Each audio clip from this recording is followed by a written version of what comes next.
Hello friends, welcome to advice academy. So friends, आज मैं इस वीडियो में NCERT maths class 12 chapter 3 exercise 3.1 का बेसिक इंट्रोडक्शन इस वीडियो में बात करेंगे, जिस चैप्टर का नाम है मैट्रिसेस। ठीक है, तो हम लोग बात करेंगे कि हम मैट्रिसेस क्या होता है। सबसे पहले देखिए, मैट्रिसेस को मैट्रिक्स भी कहते हैं। मैट्रिक्स को मैट्रिसेस। देखिए, ये दोनों नाम सेम ही है। तो देखिए, इसका प्लूरल, इसका क्या है, ये प्लूरल है। इसका प्लूरल है मैट्रिसेस। तो कहीं कहीं आप लोगों को ये भी सुनने को मिलेगा और कहीं कहीं आपको ये भी सुनने को मिलेगा। तो आप इसको देख के आप घबराइएगा नहीं, ठीक है। तो चलिए, सबसे पहले हम बात करेंगे कि मैट्रिक्स क्या होता है, यानी व्हाट इज मैट्रिक्स। ठीक है, what is matrix.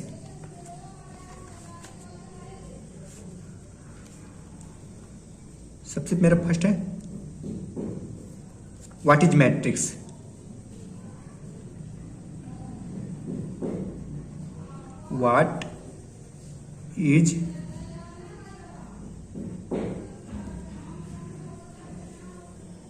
What is matrices.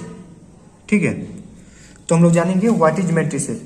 तो इसका हम डिफिनेशन जानेंगे क्या होता है। तो हम डिफिनेशन लिख रहे हैं, उसको आप देख के घबराइए नहीं, क्योंकि हम आपको बहुत ही अच्छा तरीकों से इसमें समझाने वाले हैं। ठीक है, तो सबसे पहले इसका डिफिनेशन क्या होता है लिखते हैं यहाँ। It is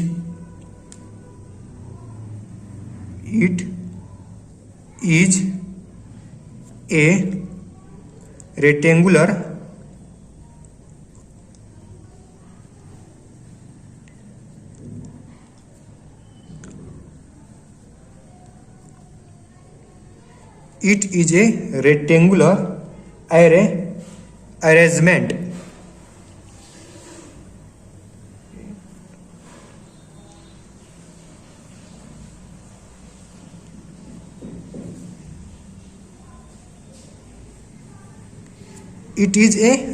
arrangement of number and functions.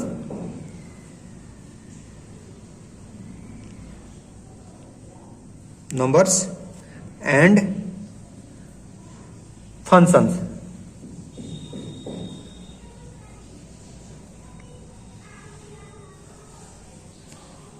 देखिए, it is a rectangular arrangement of numbers and function. तो इसको आप लोग देख के घबराइएगा नहीं, क्योंकि हम बेसिक से समझाते चलेंगे और आपको ये डिफिनेशन समझ में आता चलेगा। ठीक है, तो मान लीजिए, देखो फ्रेंड्स, आपको मैं एक इंफॉर्मेशन देता हूं। मान लीजिए इंफॉर्मेशन,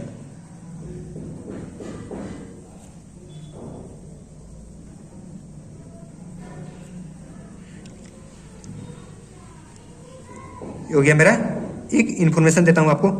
मान लीजिए एक कोई लड़का है, जैसे राम एक लड़का है। तो हम कह दें उसके पास 15 बुक्स एंड 4 पेन्स है। क्या है? 15 बुक यानी 15 बुक्स एंड 4 पेन्स है। तो हम लोग कैसे लिखेंगे?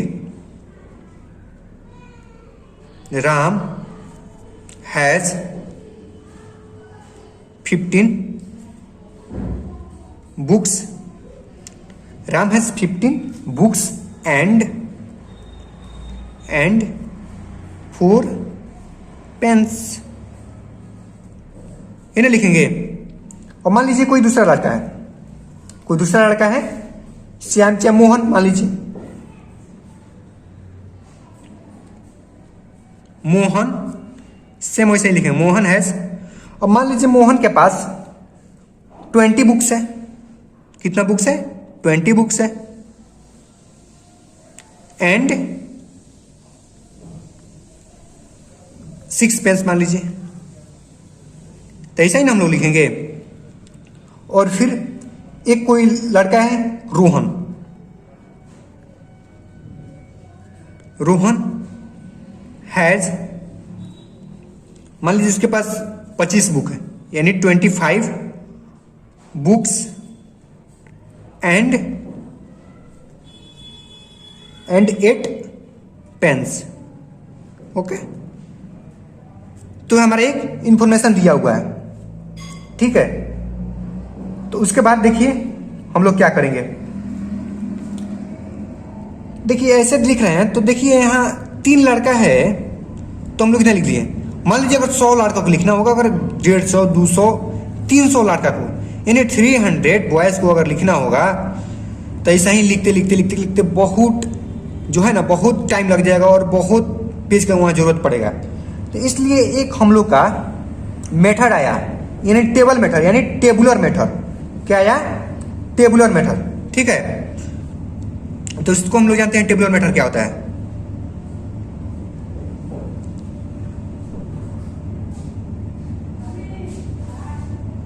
टेबुलर मेथड,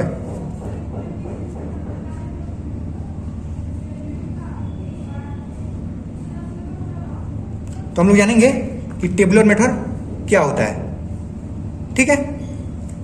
देखिए इसको हम लोग टेबल के रूप में लिखते हैं। क्या लिखते हैं? इसको हम लोग टेबल के रूप में, तो उसी को हम लोग टेबुलर मेथड कहते हैं। अरे ना समझ, टेबल के रूप में हम लोग लिखते हैं, उसी को हम लोग कहते हैं टेबुलर मेथड। मान लीजिए जैसे यही लिखे हैं, तो सबसे पहले आप टेबल में देख रहे हैं जो हमारा यहाँ डाटा क्या क्या दिया हुआ है।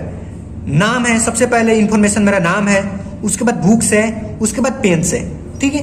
तो हम सबसे पहले नेम को लेंगे। क्या लेंगे हम? नेम। नेम हो गया। उसके बाद देखिए नेम के बाद मेरा, नेम के बाद क्या है? बुक, तो बुक को लेंगे।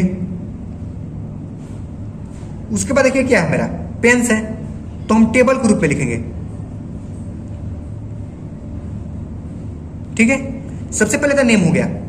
तो नेम में देखिए, नेम में कौन कौन है? तो सबसे पहले राम, सबसे पहले क्या है? राम है, तो यहां राम लिख देंगे। उसके बाद राम के पास कितना बुक है? तो 15 बुक है, 15 यहां लिख देंगे। उसके बाद कितना पेन्स है? तो 4 पेन्स है, तो 4 लिख देंगे यहां पे, ठीक है। अब देखिए राम के बाद कौन है? राम के बाद यहां मोहन है, तो मोहन को लेंगे, ठीक है। मोहन को ले लिए। अब देखिए मोहन के पास कितना बुक है? मोहन के पास 20 बुक है, तो यहां पे 20 लिख देंगे। अब मोहन के पास कितना पेन्स है? 6 पेन्स है, तो 6 लिख देंगे, ठीक है। तो इतना लिखने के बाद और फिर देखिए एक और लड़का है, एक और लड़का है जो रोहन। अब रोहन के पास कितना है? तो रोहन के पास 25 बुक है। रोहन के पास कितना बुक है? 25। रोहन के पास कितना पेन है? 8। तो ऐसा ही, यही होता है टेबुलर मेथड, ठीक है। मान लीजिए अगर आपकी मम्मी कहती है कि बेटा जाओ बाजार से कोई सब्जी लेके आओ, यानी वेजिटेबल। मान लीजिए वो कहती है कि बेटा ओनियन लाओ। क्या लाओ? ओनियन। फिर कहती है कि पोटैटो लाओ। फिर कहती है टमाटर लाओ, ठीक है। और फिर कहती है कि कोई फल भी ले लेना, ग्रेप्स, ठीक है। इतना आपकी मम्मी कहती है, आपके पापा कहते हैं। तो आप जाते हैं मार्केट, तो मार्केट में जाने के बाद पता चलता है कि हाँ जो ओनियन है 15 रुपीज पर केजी है, यानी 1 केजी का 15 रुपीज है। उसके बाद आप जाते हैं पोटैटो वाले के पास, तो पोटैटो वाला कहता है कि हाँ 30 रुपया का है। और फिर टमाटो वाले के पास जाते हैं, तो कहता है 40 का पर केजी है। और ग्रेप्स वाले के पास जाते हैं तो 80 का देता है, ठीक है। यानी आप इतना का ले लेते हैं। तो ये तो हो गया एक टेबुलर, यानी टेबल में बनाते हैं, ठीक है। तो हम लोग इसका बहुत यूज कर रहे हैं आजकल। हम लोग टेबल का ही यूज करते हैं ज़्यादा हम लोग किसका यूज करते हैं? टेबल का यूज करते हैं, ठीक है। तो ये तो मेरा टेबल का रूप में हो गया। लेकिन असली में जो इंफॉर्मेशन दिया है वो क्या है इंफॉर्मेशन? तो असली में जो है तो है, लिखेंगे I have bought onion I have bought onion in 15 rupees RS, ठीक है। I have bought onion in 50 rupees. उसके बाद मेरा क्या है, पोटैटो। जो असली में इंफॉर्मेशन दिया उसको लिख रहे हैं, तो देखिए यहाँ कितना लंबा हो रहा है, लेकिन देखिए टेबल में सिर्फ इतना ही में मेरा हो गया है, 1 2 3 4 आइटम्स इतने में हो गया है। लेकिन देखिए एक का लिखे तो पूरा जो असली में इंफॉर्मेशन दिया है, एक का लिखे तो इतना लगा टाइम, ठीक है। अब देखिए आई हैव बॉस्ट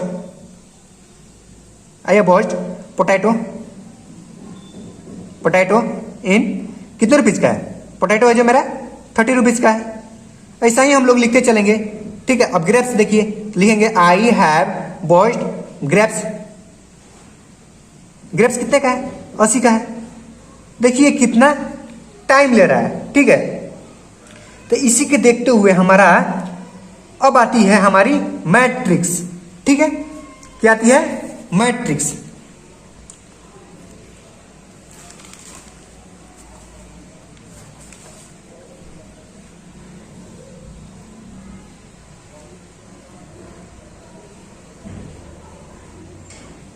मैट्रिसेस का ये या मैट्रिक्स दोनों सेम ही नाम है, ठीक है। अब मैट्रिक्स आती है, तो मैट्रिक्स में हम इसको कैसे लिख सकते हैं।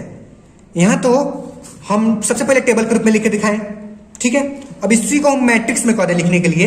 तो मैट्रिक्स में क्या होता है, मैट्रिक्स में सबसे पहले एक हम स्क्वायर ब्रैकेट्स या रेक्टेंगुलर ब्रैकेट्स देते हैं, ठीक है। तो सबसे पहले हम एक ब्रैकेट ले लिए, ब्रैकेट लेने के बाद अब जो जो इंफॉर्मेशन दिया होगा उसको लेंगे। देखिए यहां 15 है तो 15 लिख देंगे, 20 है तो 20 लिख देंगे, 25 है तो 25 लिख देंगे, यहां 4 है तो 4 लिख देंगे, यहां 6 है तो 6 लिख देंगे, यहां 8 है तो 8 लिख देंगे। बस इतना ही लिखना है, ठीक है। इसमें जो है, इसमें आप नेम नहीं लिख सकते हैं, इसमें जो होगा सिर्फ नंबर और फंक्शंस होगा। क्या होगा, नंबर और फंक्शन। मान लीजिए यहां कोई स्टूडेंट कहता है कि सर ऐसे लिख दीजिए, जैसे राम है, मोहन है, रोहन है, ठीक है। तो कोई बच्चा कहता है कि सर ऐसे लिख दीजिए, तो ये तो फिर टेबल ग्रुप में हो गया। ये हमें ये नहीं लेना है, सिर्फ देखिए मैट्रिक्स क्या होता है, it is a rectangular arrangement of numbers and functions. यानी इसमें सिर्फ हम नंबर और फंक्शन ही ले सकते हैं और दूसरा कुछ नहीं ले सकते हैं, ठीक है। इसमें हम सिर्फ क्या ले सकते हैं, नंबर ले सकते हैं, ठीक है। ये नाम नहीं ले सकते हैं, यह कोई जो दिया हुआ है उस नाम नहीं लिख सकते हैं, नाम या एड्रेस कोई नहीं लिख सकते हैं, यहां सिर्फ लिख सकते हैं नंबर और फंक्शन, ठीक है। तो ये हो गया फंक्शन। देखिए फंक्शन क्या होता है, हम लोग क्लास 11 में पढ़ चुके हैं, इसके क्लास 11 में पढ़ चुके हैं कि एफ एक्स इक्वल टू होता है एक्स स्क्वायर प्लस 2 या कुछ भी मान लीजिए, एफ वाई जो होता है वाई प्लस 5 मान लीजिए, एफ जेड मान लीजिए जेड प्लस 6, ये सब क्या है, फंक्शंस है। तो जो मैट्रिक्स होता है उसमें सिर्फ नंबर और फंक्शंस हो सकता है और दूसरा कुछ नहीं, ठीक है। मैट्रिक्स में क्या हो सकता है, मैट्रिक्स में नंबर और फंक्शन, नंबर और फंक्शन हो सकता है। मैट्रिक्स में सिर्फ नंबर एंड फंक्शन हो सकता है, ठीक है। तो देखिए जो नंबर है वो हम लोग लिख देते हैं। नंबर कितना है मेरा, 15 20 25, तो 15 20 25, इसमें सिर्फ नंबर लिख सकते हैं। और फंक्शन जैसे एफ एक्स है, फिर से एफ वाई है, ये सब लिख सकते हैं। जैसे साइन एक्स हो गया, एफ एक्स इक्वल टू होता है साइन एक्स, क्या होता है, F X equal to sine X. तो ये हम देखिए मैट्रिक्स में हम नंबर यहां कह रहा है, डायरेक्ट लिख दिया है कि इट इज ए रेक्टेंगुलर, क्या लिखा है यहां, it is a rectangular arrangement of number and function. यानी मैट्रिक्स में सिर्फ हम क्या लिख सकते हैं, सिर्फ नंबर ले सकते हैं और फंक्शन ले सकते हैं। तो आपको समझ अब आ गया होगा कि हम मैट्रिक्स किसे हम क्या कहना चाहते हैं, ठीक है। तो आप लोग इतना जान गए। अब देखिए ये तो मेरा मैट्रिक्स लिख दिए। तो मैट्रिक्स में जो ये होता है रो होता है, यानी इधर वाला जो हॉरिजेंटल लाइन जो होता है वो मेरा रो होता है, और जो वर्टिकल होता है वो मेरा क्या होता है, कॉलम होता है। तो ये मेरा हो गया फर्स्ट रो, क्या हो गया मेरा R1, इसे हम रो कहते हैं, ROW। ये मेरा हो गया R1, ये मेरा होगा R2, और ये मेरा हो गया R3। तो ये क्या हो गया, ये फर्स्ट रो, ये सेकेंड रो, और ये थर्ड रो। ठीक है, इसे हम रो कहते हैं, यानी यहां लिख दे रहे हैं हॉरिजेंटल।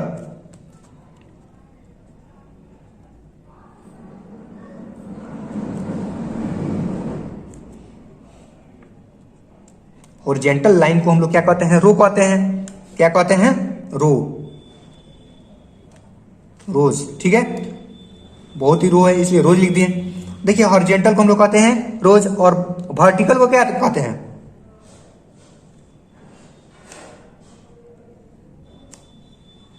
वर्टिकल को हम लोग कहते हैं कॉलम। क्या कहते हैं, कॉलम। इसे हम कॉलम कहते हैं, ऐसे इसको हम कॉलम कहते हैं, वर्टिकल को कॉलम और हॉरिजेंटल को रो कहते हैं। तो इसको हम क्या कहेंगे, कॉलम। ठीक है, तो आपको समझ में आया होगा। तो ये मेरा क्या हो गया, ये मेरा हो गया फर्स्ट रो, ये मेरा सेकेंड रो, ये मेरा थर्ड रो। ठीक है, अब देखिए कॉलम किसे कहते हैं, इसी को हम लेते हैं, कितना है 15, 20, 25, और ये मेरा है 4, 6, 8, 4, 6, 8। तो कॉलम किसे कहते हैं, इसको कहेंगे, इसको कहते हैं कॉलम। इसको C1, इसको C2, यानी इसी को कहते हैं कॉलम। क्या कहते हैं, कॉलम।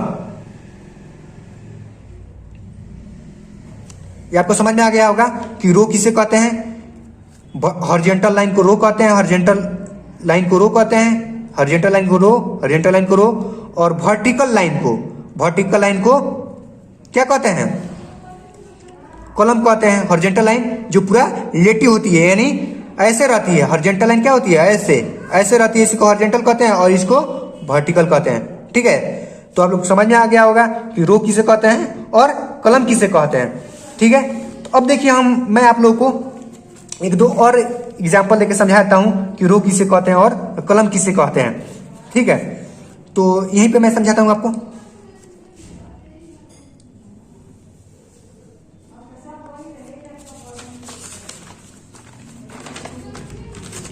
मान लीजिए एक और मैट्रिक्स आपको दे रहा है,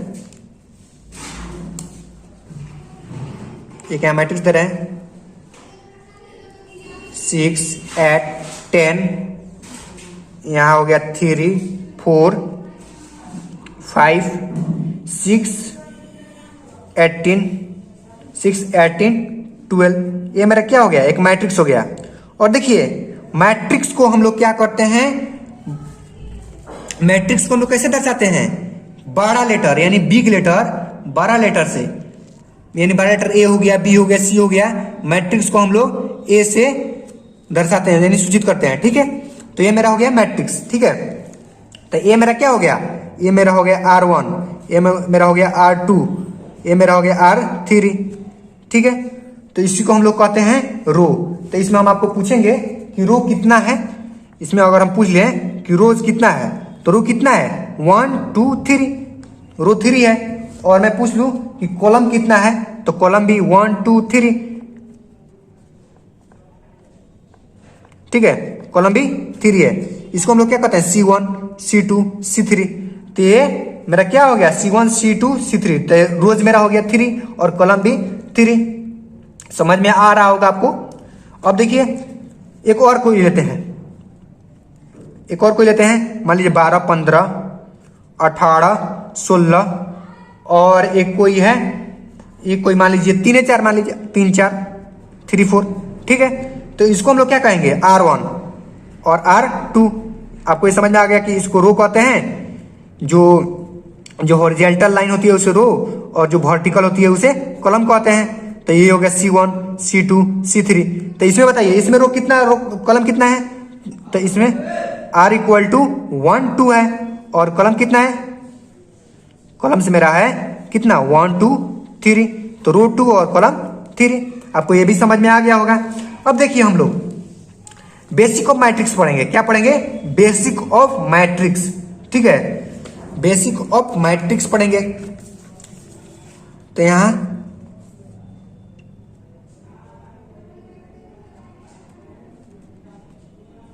बेसिक ऑफ मैट्रिसेस,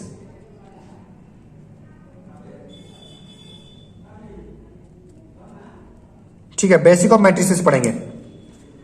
ठीक है, देखिए बेसिक ऑफ मैट्रिसेस क्या होता है। तो मान लीजिए कोई मैट्रिक्स लेते हैं, ठीक है, एक कोई मैट्रिक्स लेते हैं यहां,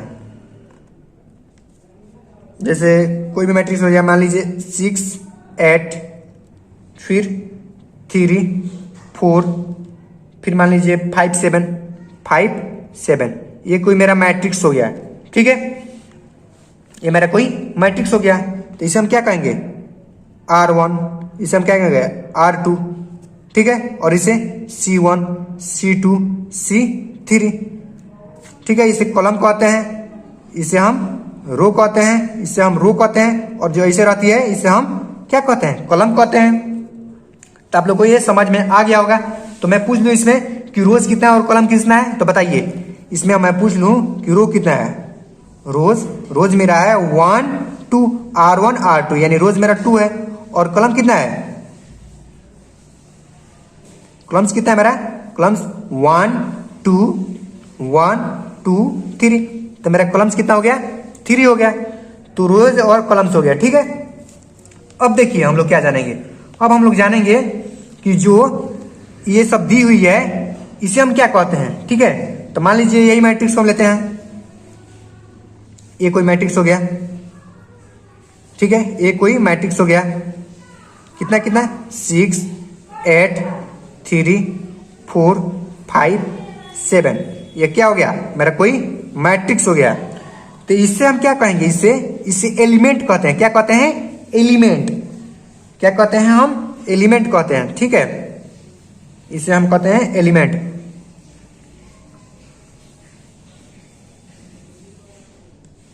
इसे हम एलिमेंट कहते हैं। तो आप लोग को ये भी समझ में आ गया होगा। देखिए मैट्रिक्स को हम ए से भी सूचित करते हैं। मान लीजिए कोई कह दे कि हाँ बी से हम सूचित करेंगे, तो बी से भी आप कर सकते हैं। कोई कहेगा सी से, तो सी से भी आप कर सकते हैं, ठीक है, इसमें कोई नहीं है। अब देखिए हम लोग क्या पढ़ेंगे, order of A matrix. Order of A matrix क्या पढ़ेंगे, order of A matrix. Order of matrix,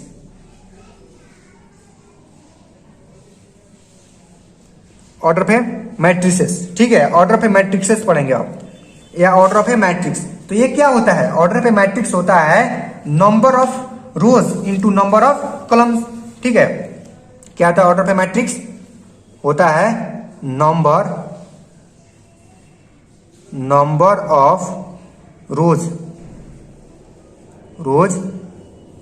multiply number of रोज, होता है order of A matrix number of rose multiply number of columns. क्या होता है, नंबर ऑफ कॉलम।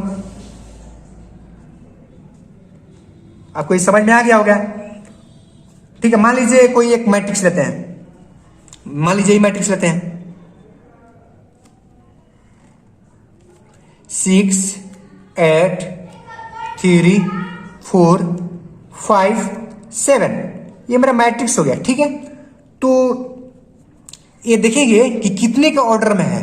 कोई पूछेगा कि मैट्रिक्स कितने के ऑर्डर में है, तो सबसे पहले R1 मेरा हो गया, R2 हो गया, ठीक है, ये मेरा क्या हो गया, R1 हो गया, और ये R2 हो गया। तो देखिए ये मैट्रिक्स कितने का है, और ये मेरा हो गया C1, ये मेरा हो गया C2, और ये मेरा C3, यानी ये मैट्रिक्स है 2 into 3।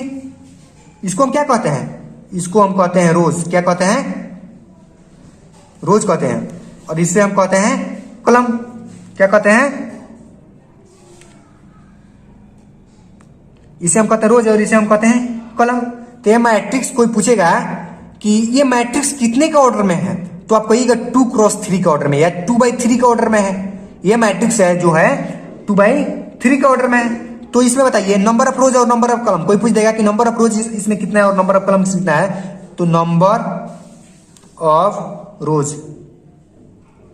नंबर ऑफ रोज कितना है इसमें? नंबर ऑफ रोज 2 है। और नंबर ऑफ कॉलम कोई पूछेगा, number of column. Number of column इसमें कितना है? 3 है। नंबर ऑफ कॉलम 3 है और नंबर ऑफ रो 2 है। ठीक है, ठीक है। तो देखिए एक हम मैट्रिक्स लेते हैं। ठीक है, देखिए एक मैट्रिक्स हम लेते हैं। ये आपसे पूछेंगे कि कितने कितने ऑर्डर का है। मान लीजिए 8 है, 7 है, 9 है और 6 है, 5 है और 4 है और फिर मान लीजिए 3 है, 2 है, 1 है, मान लीजिए 5 है, फिर 6 है, फिर 7 है। तो मैं पूछ दूं कि ये कितने का ऑर्डर में है, तो आप बता सकते हैं कितने का ऑर्डर में है। ये हो गया R1, ये हो गया R2, ये हो गया R3, ये C1, C2, C3, C4। तो ये मैट्रिक्स आप कितने का ऑर्डर में है? सबसे पहले हम रो देखेंगे, रो कितना है? 1 2 3। तो यहाँ 3 है। और देखेंगे फिर कॉलम, कॉलम कितना है? तो 1 2 3 4, ये कॉलम हो गया। तो कोई पूछेगा कि ये जो मैट्रिक्स है कितने के ऑर्डर में है, तो आप क्या कहिएगा? 3 क्रॉस 4 या 3/4 के ऑर्डर में है ये मैट्रिक्स। ठीक है, आप 3 मल्टीप्लाई 4 नहीं कहिएगा। ठीक है, आप कहिएगा 3 क्रॉस 4 या 3/4 के ऑर्डर में मैट्रिक्स है। ठीक है, तो इसमें ऑर्डर ऑफ मैट्रिक्स हो गया मेरा 2 क्रॉस 3 का। अब मान लीजिए हम कहते हैं कि इस मैट्रिक्स में कितना एलिमेंट है, तो आप उसको कैसे निकाल सकते हैं? ठीक है, तो हम लोग जानेंगे। यहां लिखेंगे हम order of matrix, order of matrix. ठीक है, ऑर्डर ऑफ मैट्रिक्स क्या होता है? यही है 2 इंटू 3, यही ना है 2 इंटू 3 या 2 क्रॉस 3 ऑर्डर ऑफ मैट्रिक्स हो गया। लेकिन हम कहते हैं कि इस मैट्रिक्स में कितना एलिमेंट है, तो हम क्या करते हैं? इसको और इसको मल्टीप्लाई कर देते हैं। तो मेरा कितना हो गया? ये मेरा हो गया 3 दूना 6। तो इस मैट्रिक्स में कितना एलिमेंट है? तो 6 एलिमेंट हो गया, यानी 6 एलिमेंट हो गया।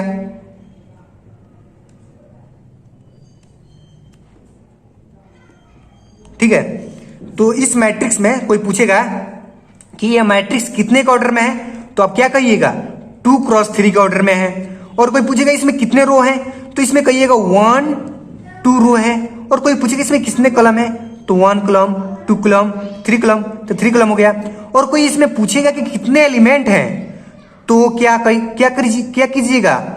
जो ऑर्डर में मैट्रिक्स है उसमें मल्टीप्लाई, यानी इसमें और इसमें मल्टीप्लाई कीजिएगा, तो मेरा क्या आएगा? एलिमेंट आ जाएगा। तो इसमें कितने एलिमेंट है? तो इसमें मेरा 6 एलिमेंट हो गया।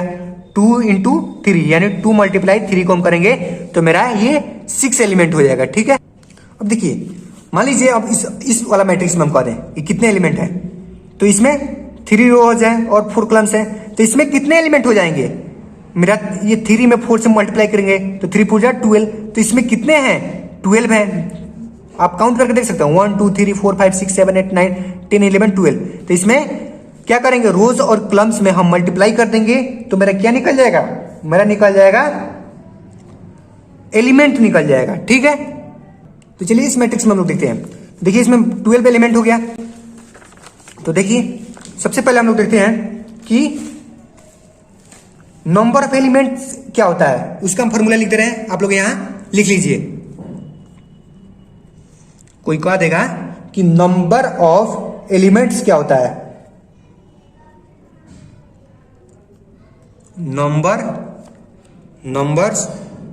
Numbers of elements.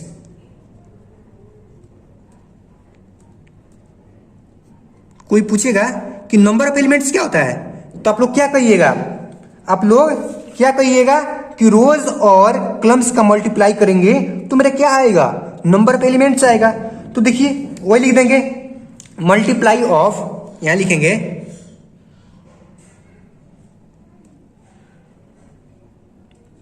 Multiply of क्या? Multiply of number of rose, number of रोज। ठीक है, and number of rose and किसमें मल्टीप्लाई करेंगे? नंबर ऑफ कॉलम्स में। किसमें? Number of columns.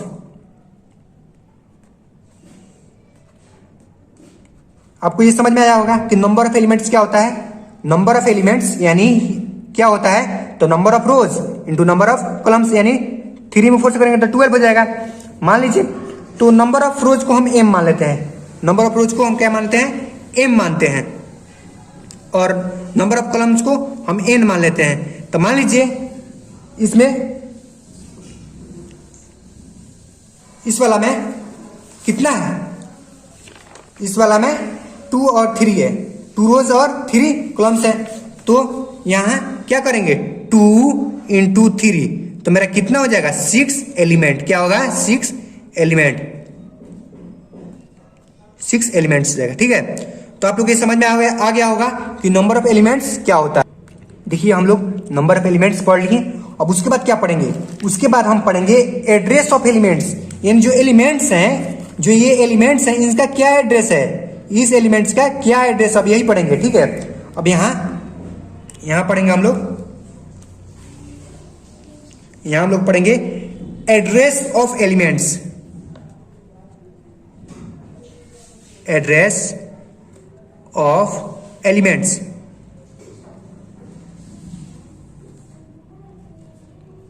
ठीक है, अब हम लोग पढ़ेंगे एड्रेस ऑफ एलिमेंट्स। ठीक है, तो मान लीजिए एक मेरा कोई, यहां मान लीजिए एक कोई मेरा मैट्रिक्स है। ठीक है, और जो ये है R1 हो गया, और ये मेरा हो गया R2 हो गया, और ये मेरा कोई ए मैट्रिक्स है। ठीक है, तो इसका एड्रेस क्या होगा, हम कह दें कि यहां जो एलिमेंट है इसका एड्रेस क्या होगा, यहां जो एलिमेंट है इसका एड्रेस क्या होगा, और कह दें हम कि यहां जो एलिमेंट है इसका एड्रेस क्या होगा, फिर हम कह दें कि यहां जो एलिमेंट है इसका एड्रेस क्या होगा, और फिर इसका एड्रेस क्या होगा, और इसका एड्रेस क्या होगा। बस यही हम लोग को पढ़ना है। और ये जो मैट्रिक्स है 2x3, यानी इसका ऑर्डर क्या है, 2x3 है, यानी 2/3 का ऑर्डर में है। ठीक है, तो हम मैट्रिक्स को कैसे लिखते हैं, देखिए जो ए हम मान लेते हैं, इस यहां पे जो रहता है, फिर से आई हो गया, ये मेरा रो हो गया, और जे। ठीक है, तो देखिए इसको हम आई को क्या कहते हैं, आई को कहते हैं विच रो, और जे को क्या कहते हैं, हम जे को कहते हैं विच कॉलम, विच कॉलम। इसको हम रो कहते हैं और इसे हम कॉलम कहते हैं। ठीक है, तो मान लीजिए हम कह दें कि हाँ हमारा कोई मैट्रिक्स है, जैसे A11 इक्वल टू 2 है, तो यहां मेरा A11 कितना हो गया, 2 हो गया। ऐसा ही मान लीजिए को हम कह दें कि A21 मेरा 5 है, इसकी ऐसा ही एड्रेस होता है। ठीक है, तो हम लोग एक कोई लिखते हैं, मैट्रिक्स एक लेते हैं, तो देखिए अब इसका एड्रेस जानेंगे, इसका एड्रेस क्या होता है, ये तो मेरा हो गया R1 और R2, और ये कोई मैट्रिक्स है।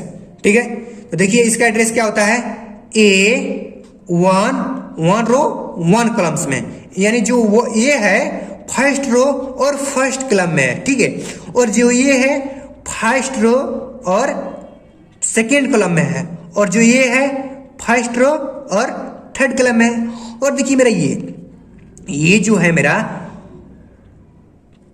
ये मेरा है second row but first column में है, और ये मेरा जो है, ये मेरा कितना रो में है, सेकेंड रो में है, और कितना कॉलम में, 2 कॉलम में। लेकिन ये देखिए मेरा ये सेकेंड रो और थर्ड कॉलम में है।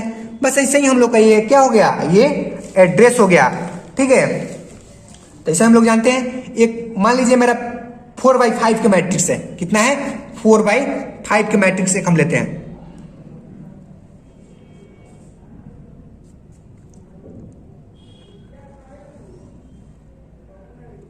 ठीक है, ये जो मेरा हो गया R1 हो गया, ये मेरा हो गया R2 हो गया, ये मेरा हो गया R3 हो गया, ये मेरा हो गया R4 हो गया, यानी रो 1 रो 2 रो 3 ये मेरा एक मैट्रिक्स है। ठीक है, ये मेरा क्या हो गया, एक मैट्रिक्स है, ये R1 R2 R3 R4 हो गया।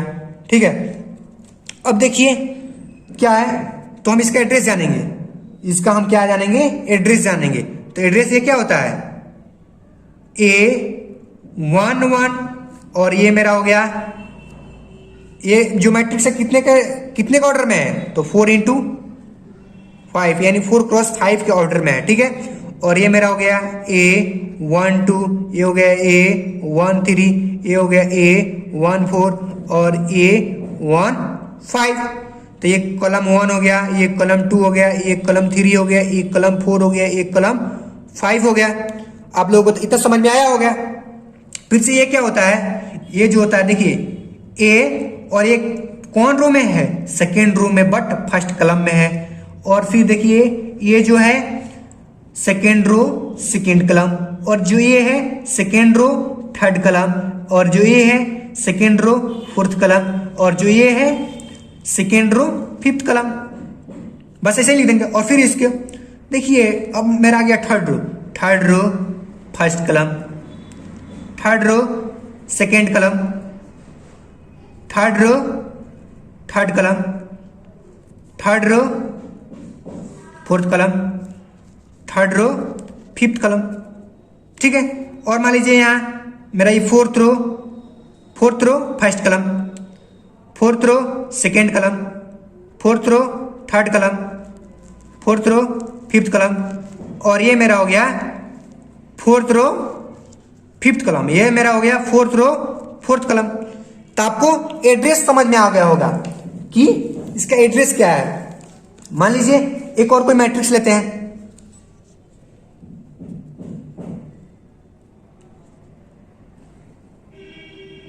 मान लीजिए हो गया मेरा 2, 4 और 6 और फिर 8, 10, 12। अब हम इसका एड्रेस पूछेंगे, इससे मैं आप इसका क्या पूछेंगे, आपसे मैं एड्रेस पूछेंगे कि इसका एड्रेस क्या है। ये तो मेरा एक मैट्रिक्स है, ये हो गया R1 हो गया, ये हो गया R2 हो गया, ये हो गया R3 हो गया, यानी रो 1 रो 2 रो 3। तो बताइए इसका एड्रेस क्या है। तो इसका एड्रेस हम पूछेंगे, इसका एड्रेस क्या है, तो इसका कहिएगा फर्स्ट रो फर्स्ट कॉलम। लेकिन इसका एड्रेस पूछेंगे फर्स्ट रो सेकेंड कॉलम। लेकिन इसका एड्रेस पूछेंगे तो थर्ड रो सेकेंड कॉलम, ठीक है। और इसका एड्रेस पूछेंगे तो इसका एड्रेस क्या होगा, सेकेंड रो फर्स्ट कॉलम। इसका address second row second column. इसका एड्रेस क्या होगा, इसका एड्रेस होगा third row first column.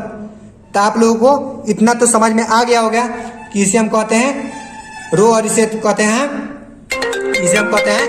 Column, ठीक है। आपको ये समझ में आ गया होगा कि ये जो यहाँ पर आता है वो रोज और यहाँ पर आता है वो कॉलम नंबर आता है, ठीक है। तो यहाँ पे रोज नंबर इंटू कॉलम नंबर लिख देंगे। क्या लिख देंगे, जो ये होता है कितने का ऑर्डर में है, तो ये मेरा है 3x2 के ऑर्डर में है, यानी 3 रो और 2 कॉलम के ऑर्डर में है, ठीक है। और मान लीजिए एक हम कोई लेते हैं, ये कोई मैट्रिक्स लेते हैं, ठीक है। मान लीजिए वो मैट्रिक्स मेरा क्या है, एक मैट्रिक्स है मेरा, ये कोई मैट्रिक्स है, ठीक है। ये कोई मैट्रिक्स है 2, 4, 6, 3, 5, 7। ये कोई मैट्रिक्स है, तो इसे कहते हैं R1, R2, R3। ये मेरा रो 1 हो गया, रो 2, रो 3 हो गया, ये मेरा C1 हो गया और ये C2 हो गया, ठीक है। तो मैं पूछ लूं आपसे, क्वेश्चन के तौर पे मैं आपसे पूछ लूं कि बताइए कि A32 इक्वल टू क्या होगा। फिर मैं आपसे एक क्वेश्चन पूछ लूं कि A12 इक्वल टू क्या होगा, A12 इक्वल टू क्या होगा। और फिर मैं पूछ लूं आपसे कि A22 इक्वल टू क्या होगा। फिर मैं आपसे पूछ लूं कि A23 इक्वल टू क्या होगा, ठीक है। ऐसा आप लोगों का एनसीईआरटी में क्वेश्चन है। एड्रेस बताइए। A32 की जगह क्या है देखेंगे, सबसे पहले थर्ड रो में आएंगे, ये रो है मेरा थर्ड रो, और सेकेंड कॉलम क्या है मेरा 7 है, तो यहाँ पे 7 लिख देंगे। और फिर देखिए यहाँ A1 फर्स्ट रो में पहले आएंगे, और सेकेंड कॉलम में क्या है मेरा 3 है, तो 3 लिख देंगे यहाँ। और देखिए यहाँ आएंगे A2 यानी सेकेंड रो और सेकेंड कॉलम क्या है 5 है, ठीक है। और देखिए यहाँ सेकेंड रो थर्ड कॉलम, यहाँ तो थर्ड कॉलम नहीं है, तो यहाँ पे एलिमेंट नहीं है, तो क्या लिखेंगे एलिमेंट डज नॉट एग्जिस्ट, लिखेंगे element ELE element does not क्या हुआ, जब इसमें नहीं है तो एलिमेंट डज नॉट एग्जिस्ट लिख देंगे, ठीक है। तो यहाँ पे एलिमेंट नहीं है, तो ऐसा ही आप लोगों का क्वेश्चन पूछ लेगा, ठीक है। अब हम लोग पढ़ेंगे, देखिए अब हम लोग पढ़ेंगे जनरल रिप्रेजेंटेशन ऑफ मैट्रिक्स। क्या पढ़ेंगे अब,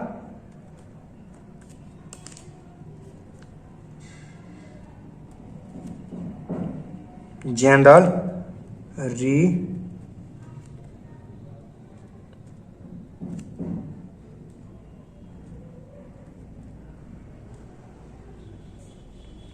representation of matrix.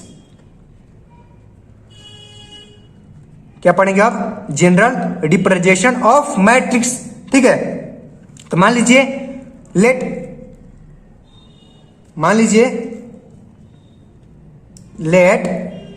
A be a matrix,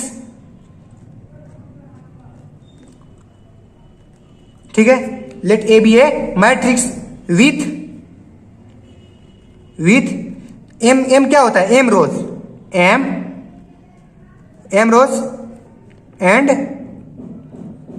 n columns, ठीक है। m rows and n column, m को रोज कहते हैं और n को कॉलम कहते हैं। तो इसका भी हम लोग एड्रेस जानेंगे और इसका जनरल रिप्रेजेंटेशन जानेंगे, ठीक है। तो देखिए सबसे पहले हम एक मैट्रिक्स लेते हैं,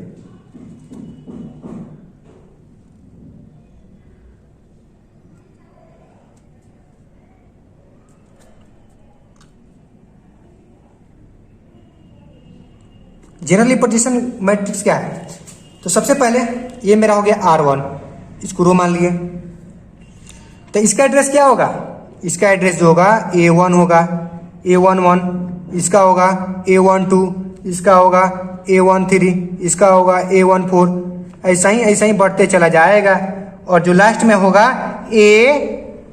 A1 रो और nth कॉलम, ठीक है, इसको हम कहते हैं nth कॉलम।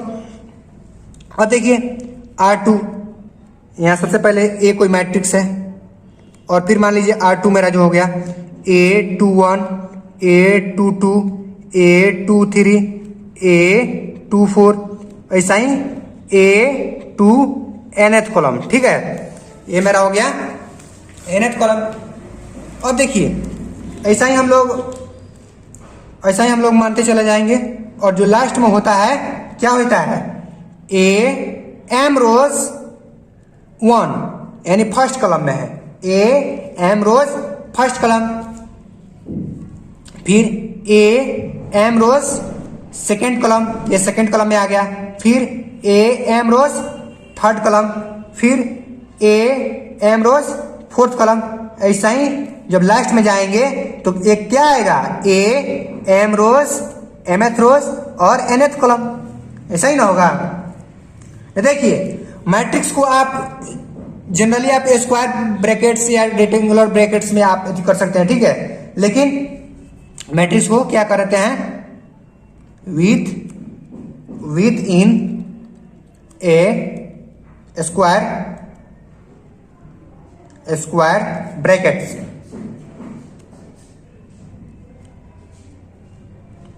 मैट्रिक्स को हम स्क्वायर ब्रैकेट्स या रेक्टेंगुलर ब्रैकेट्स। लेकिन आप लोग ऐसे भी मैट्रिक्स में बना दीजिएगा तो कोई गलत नहीं है, लेकिन जो है एनसीईआरटी में मेरा ऐसा ही ज्यादा जो है हम लोग एनसीईआरटी में ऐसा ही यूज हुआ है, इसलिए हम लोग इसी को लेकर चलेंगे, इसको हम लोग नहीं लेंगे, ठीक है। तो अब हम लोग देखिए जो मैट्रिक्स का जनरल रिप्रेजेंटेशन होता है क्या, जनरल रिप्रेजेंटेशन जो होता है, हम मैट्रिक्स को ऐसे लिखते हैं, ए फिर से ए आई जे, आई जो हो गया मेरा रो हो गया और ये मेरा कॉलम हो गया, और इसको एम इंटू एन, ठीक है, एम रोज और एन कॉलम हो गया, ठीक है। वेयर जो ये आई होता है, ये क्या होता है, जो आई होता है 1 से बड़ा या बराबर होता है, ठीक है, और एम से क्या होता है, छोटा होता है, छोटा या बराबर होता है एम से, यानी I greater than equal to 1, M greater than equal to I, जो एम होता है greater than equal to I होता है। फिर एंड क्या होता है, जो जे है ये क्या होता है, 1 से बड़ा या बराबर होता है जे, ठीक है, और इससे बड़ा या बराबर होता है मेरा एन, ठीक है, यानी जे जो होता है 1 से ग्रेटर एंड इक्वल टू 1 और लेस देन एन होता है, ठीक है। तो जो मेरा जनरल रिप्रेजेंटेशन है यही, इसी को हम लोग इतना बड़ा फॉर्म में हम लोग लिखते हैं, ठीक है। अब देखिए, अब हम लोग ये तो पूरा हम लोग लगभग बेसिक पढ़ चुके हैं, अब हम लोग पढ़ेंगे इसका एग्जाम्पल कुछ कर लेते हैं, ठीक है। चलिए फ्रेंड्स, अब हम लोग एग्जाम्पल नंबर 1 को देखते हैं, यानी एनसीईआरटी क्लास 12 का एग्जाम्पल नंबर 1 को देखते हैं। देखिए एग्जाम्पल नंबर 1 में क्या कह रहा है, consider the following information regarding the number of man and women workers in 3 factories 1, 2, 3 and 3। यानी ये जो नीचे दिया हुआ है इंफॉर्मेशन एक दिया हुआ है मैन और वुमेन वर्कर्स का, ठीक है, और 3 को फैक्ट्री है, 1, 2, 3 फैक्ट्रीज है, और मैन वर्कर्स वुमेन वर्कर्स, यानी फर्स्ट वाले फैक्ट्री में 3 man workers and 25 women workers काम करती है, ठीक है। तो ये इंफॉर्मेशन दिया है और कह रहा है रिप्रेजेंट द अबव इंफॉर्मेशन, क्या कह रहा है, represent the above information in the form of A 3x2 का मैट्रिक्स में।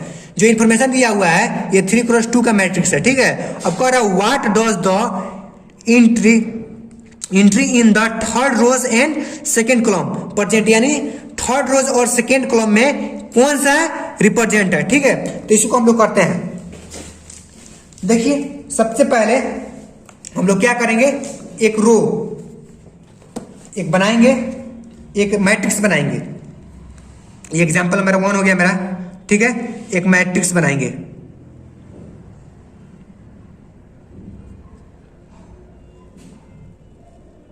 मैट्रिक्स बना लिए।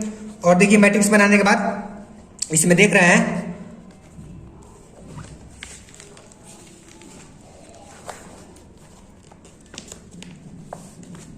देखिए इसमें देख रहे हैं तो मैन वर्कर्स क्या मेरा है, मैन वर्कर्स। तो हम लोग तो ये नहीं लिखेंगे कि मैन वर्कर्स इतना, ये इतना, ये तो एक टेबल फॉर्म में दिया हुआ है। क्या दिया है, टेबल फॉर्म में दिया, और इसे मैं मैट्रिक्स के रूप में लिखना है, ठीक है। तो देखिए सबसे पहले 13 है, और फिर 25 है, और फिर 27 है, यही मैट्रिक्स होता है, ठीक है। और एक और मैट्रिक्स के रूप में लिखना है, और ये 25 है, और फिर 31 है, और फिर 26 है, और हमें मैट्रिक्स बना लिए। और ये मान लीजिए कोई मैट्रिक्स हो गया, और ये मेरा हो गया R1 हो गया, ये मेरा हो गया R2 हो गया, और ये मेरा R3 हो गया, ठीक है। ये मेरा रो 1 हो गया, ये मेरा रो 1 हो गया, ये मेरा रो 2 हो गया, और ये मेरा रो 3 हो गया, ठीक है। और ये मैट्रिक्स कितने के रूप में, देखिए ये जो मैट्रिक्स है 3x2, तो ये 3x2 के रूप में देख रहे हैं कि नहीं, तो 3 रोज और 2 कॉलम्स है, एकदम बढ़िया है, ठीक है। अब देखिए कह रहा है, यहाँ कह रहा है what does the entry in third rows और सेकंड कॉलम। थर्ड रोज और सेकंड कॉलम क्या प्रेजेंट कर रहा है, क्या रिप्रेजेंट कर रहा है बताइए।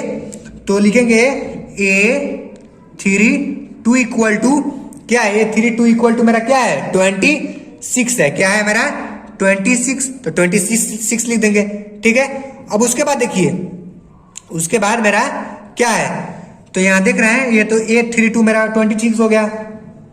तो ये कर रहा है फिर यहाँ रिप्रेजेंट, तो ये क्या रिप्रेजेंट कर रहा है, तो number of women workers in factory 3, factory 3 को रिप्रेजेंट कर रहा है। तो यहाँ लिख देंगे बराबर नंबर ऑफ वुमेन वर्कर्स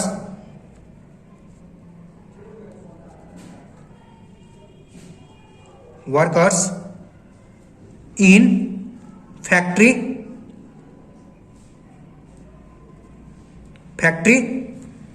कितना, ये फैक्ट्री 3 है, ये नहीं रिप्रेजेंट कर रहा है। बताइए यहां देखिए ये 26 है जो मेरा 26 है, ये फैक्ट्री 3 में है और कौन वर्कर्स है, वुमेन वर्कर्स।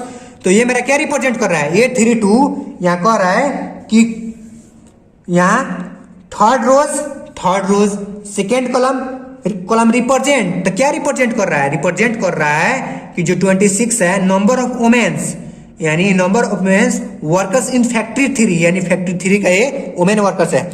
अब देखिए हम लोग एग्जाम्पल नंबर 2 को करते हैं। चलिए अब हम लोग एग्जाम्पल नंबर 2 को करते हैं। ठीक है, तो ये मेरा हो गया एग्जाम्पल नंबर 1 और अब हम लोग एग्जाम्पल नंबर 2 को करते हैं। देखिए एग्जाम्पल नंबर 2 में क्या दिया हुआ है, एग्जाम्पल नंबर मेरा 2 में दिया हुआ है, कह रहा है if a matrix has 8 elements what are the possible order, यानी एक मैट्रिक्स में 8 एलिमेंट्स दिया हुआ है और कह रहा है पॉसिबल ऑर्डर क्या हो सकता है, इट कैन हैव। ठीक है, तो हम लोग पॉसिबल ऑर्डर देखेंगे। तो मेरा एग्जाम्पल नंबर 2 हो गया। तो पॉसिबल ऑर्डर क्या होता है, तो नंबर ऑफ एलिमेंट क्या होता है, नंबर ऑफ एलिमेंट होता है, ये तो मेरा एलिमेंट दिया हुआ है 8, तो हम लिखेंगे नंबर ऑफ एलिमेंट। सबसे पहले number of elements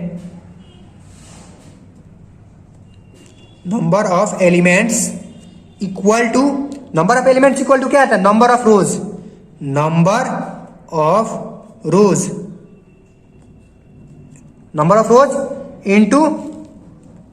into number of क्या होता है, नंबर ऑफ कॉलम, यही ना होता है। तो नंबर ऑफ एलिमेंट कितना हुआ है, कितना दिया हुआ है, देखिए तो नंबर ऑफ एलिमेंट मेरा जो दिया है मेरा 8 एलिमेंट दिया है। तो हम लिखेंगे 8 बराबर, अब नंबर ऑफ रोज को हम क्या मानते हैं, m मानते हैं, और नंबर ऑफ कॉलम को n मान लेते हैं। ठीक है, तो अब हम देखेंगे इसमें पॉसिबल ऑर्डर। देखिए मेरा क्या कर रहा है यहाँ क्वेश्चन में, कह रहा है पॉसिबल ऑर्डर पूछ रहा है, तो हम पॉसिबल ऑर्डर बताएंगे। तो यहां लिख देंगे पॉसिबल ऑर्डर। ठीक है, पॉसिबल ऑर्डर मेरा क्या क्या हो सकता है। सबसे पहले 8 को देख रहे हैं, तो जो ऑर्डर होगा मेरा सबसे फर्स्ट मेरा 1 क्रॉस 8 होगा मेरा, उसके बाद 8 क्रॉस 1 हो जाएगा मेरा ऑर्डर। ठीक है, उसके बाद मेरा क्या हो सकता है 2 क्रॉस 4, यह भी एक ऑर्डर हो सकता है, या 4 क्रॉस 2 भी ऑर्डर हो सकता है।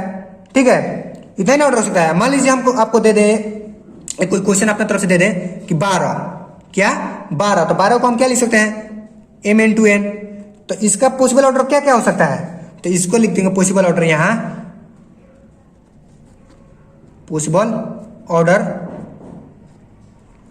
क्या क्या हो सकता है, तो 12 को हम सबसे पहले 1 into 12 लिख सकते हैं, फिर 12 into 1 लिख सकते हैं, फिर क्या लिख सकते हैं, फिर हम लिख सकते हैं 2 into 6 लिख सकते हैं, या 6 into 2 लिख सकते हैं। ये भी मेरा ऑर्डर हो गया। फिर हम कौन ऑर्डर लिख सकते हैं, फिर हम लिख सकते हैं ये मेरा ऑर्डर लिख सकते हैं, फिर मेरा 3 into 4 लिख सकते हैं ऑर्डर, और फिर 4 into 3, यानी 3 में 4 से मल्टीप्लाई करेंगे तो कितना होगा 12 हो जाएगा, 3 चौका 12, या 4 3 जा 12। यानी ऑर्डर क्या होता है, ऑर्डर वह होता है जिसका मल्टीप्लाई करने से उतना आ जाए, यानी 12 में 1 से करेंगे या 2 में 6 से करेंगे तो इतना ऑर्डर आ गया। तो इसका पॉसिबल ऑर्डर इतना ही हो सकता है। ठीक है, अब हम लोग एग्जाम्पल नंबर 3 को करने चल रहे हैं। ठीक है, देखिए अब हम लोग एग्जाम्पल नंबर 3 को करने चल रहे हैं। देख रहे हैं यहाँ एग्जाम्पल नंबर 3 में क्या दिया हुआ है, कह रहा है कॉन्ट्रास्ट, यानी कॉन्ट्रैक्शन A 3 into 2 यानी 3/2 के मैट्रिक्स बनाना है, ठीक है। Whose element are given by EIJ equal to 1/2 I minus 3J, ठीक है। तो इसका हम लोग निकालेंगे। क्या दिया हुआ है यहाँ, AIJ इक्वल टू 1/2 मॉडुलस, इसको हम लोग क्या बोलते हैं, इसको हम लोग मॉडुलस बोलते हैं। जो ऐसे रहता है ऐसे इसको हम लोग मॉडुलस बोलते हैं। तो यहाँ पे दिया है AIJ 1/2 modulus I minus 3J modulus 1, ठीक है। तो क्या कर रहा है, इसको कंट्रास्ट करना है और इसका वैल्यू निकालना है, ठीक है। तो हम लोग निकालते हैं।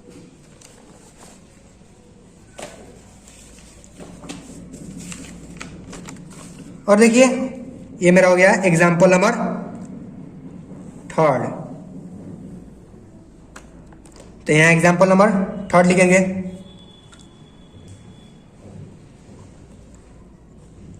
एग्जाम्पल मेरा ये 3 है। देखिए सबसे पहले जो क्वेश्चन है उसको हम लोग लिख लेते हैं। क्वेश्चन में क्या क्या दिया हुआ है उसको हम लोग लिख लेते हैं। सबसे पहले एक कोई मैट्रिक्स हम बनाएंगे, कॉन्ट्रास्ट करेंगे। किस ये कोई मैट्रिक्स हम करेंगे किस रूप में, तो 3x2 के रूप में हम पहले मैट्रिक्स बनाएंगे, ठीक है।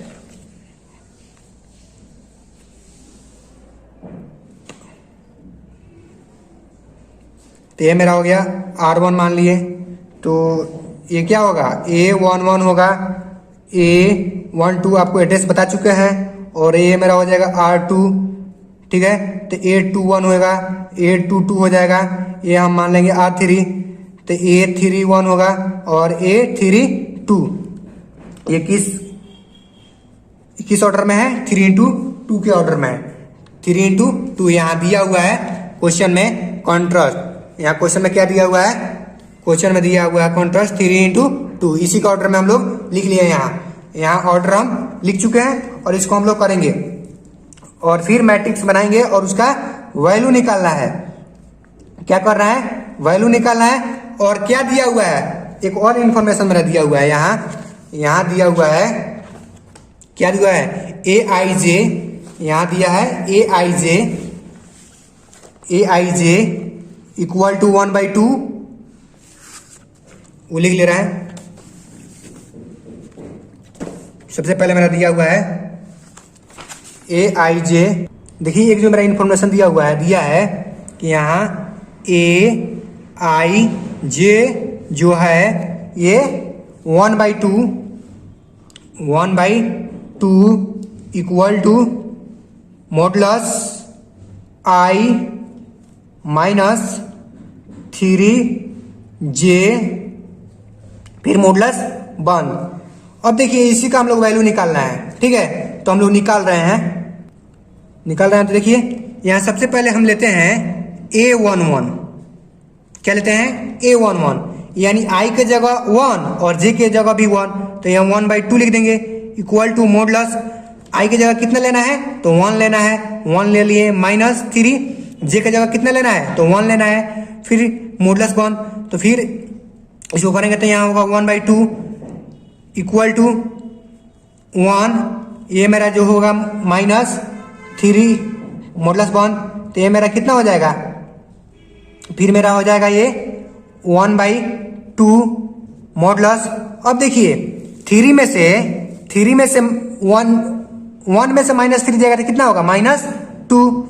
अब देखिए कोई भी मॉडुलस से बाहर निकलता है तो माइनस में आता है तो क्या होता है, प्लस हो जाता है। क्या होता है, प्लस हो जाता है। तो मेरा हो जाएगा 2/2। तो मेरा क्या होगा, कट जाएगा। 2/2 है तो मेरा क्या होगा, ये कट जाएगा तो मेरा हो जाएगा 1, यानी मेरा A11 का जो वैल्यू आ गया 1 आ गया, ठीक है। तो यहाँ पे क्या लिख देंगे, 1 लिख देंगे। अब देखिए फिर अब इसका वैल्यू निकालेंगे। इसका वैल्यू अब A12 का वैल्यू निकालेंगे। A12 का वैल्यू निकालेंगे तो फिर यही फॉर्मूला लगाएंगे। ये दिया हुआ है, मेरा एक इन्फॉर्मेशन दिया हुआ है। तो अब देखिए I की जगह क्या लेंगे, 1 लेंगे, फिर माइनस 3। अब J की जगह क्या लेंगे, J की जगह 2 लेंगे, J की जगह 2 लेंगे, 2 हो गया।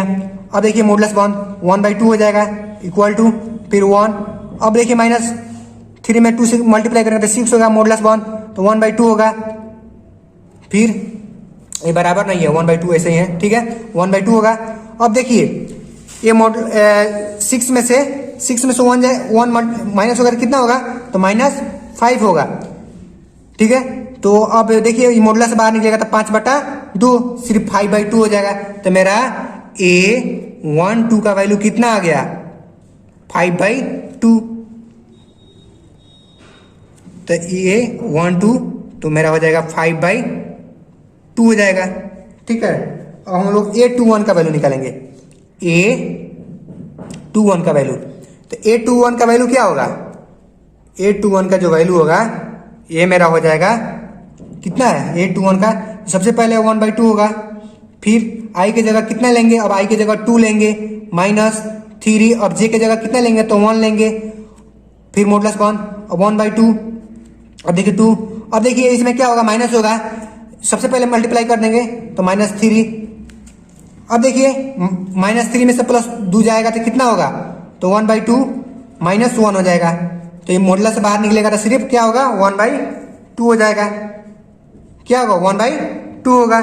सिर्फ इसका वैल्यू कितना हो गया, कितना का, A21 का जो वैल्यू हो जाएगा कितना होगा, 1/2।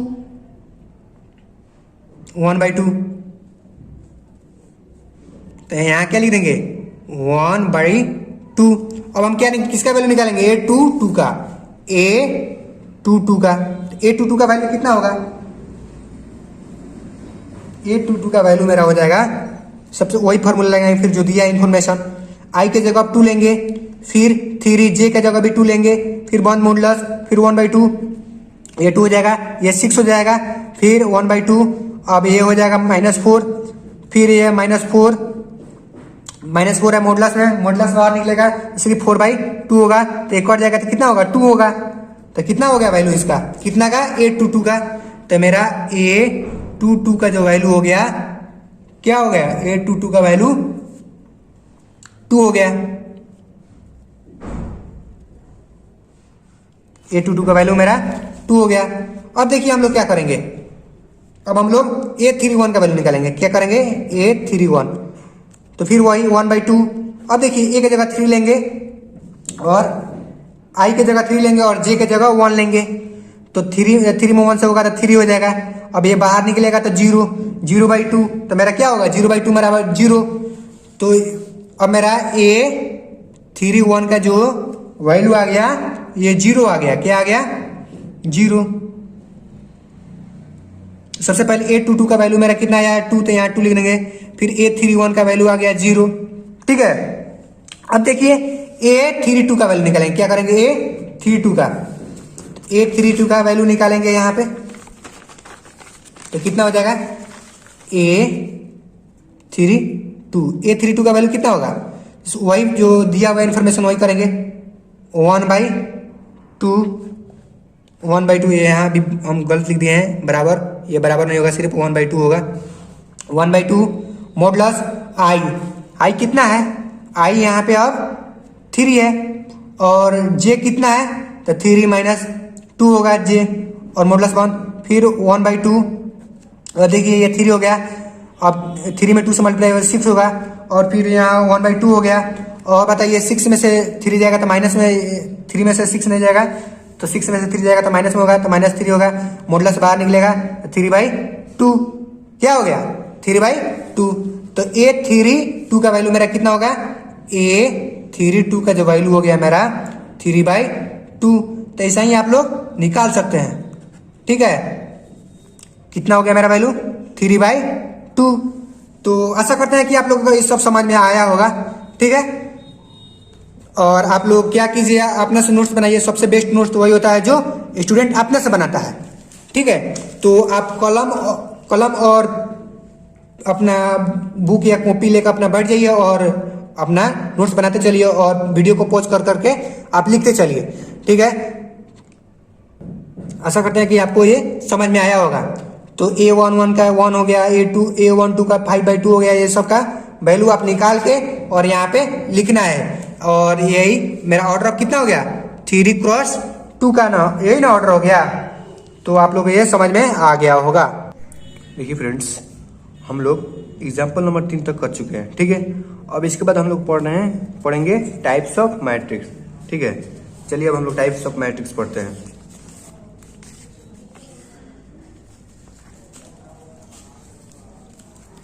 Types of matrix.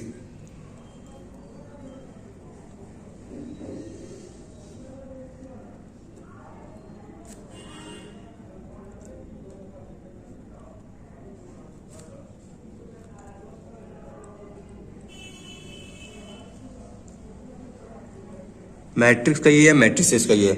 मैं आप लोगों को बता चुका हूं कि इसमें मैट्रिक्स का ही प्लुरल होता है मैट्रिसेस, मैट्रिक्स का ही प्लुरल होता है मैट्रिसेस। ठीक है, तो चलिए अब हम लोग टाइप्स ऑफ मैट्रिक्स पढ़ेंगे। तो सबसे जो मेरा फर्स्ट आता है टाइप्स ऑफ मैट्रिक्स में कौन आता है? सबसे फर्स्ट आता है रो मैट्रिक्स। यानी जानेंगे कि मैट्रिक्स कितने टाइप के होते हैं। ठीक है, टाइप्स ऑफ मैट्रिक्स जानेंगे कि मैट्रिक्स कितने टाइप के होते हैं। तो सबसे हम जो मेरा पहला आता है रो मैट्रिक्स। कौन मैट्रिक्स? Row matrix. ठीक है, तो हम लोग रो मैट्रिक्स के बारे में जानेंगे।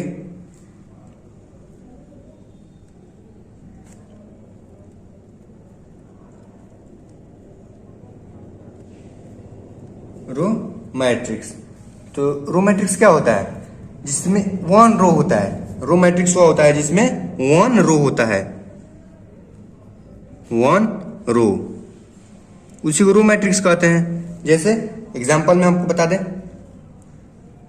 देखिए एग्जांपल में जैसे one row,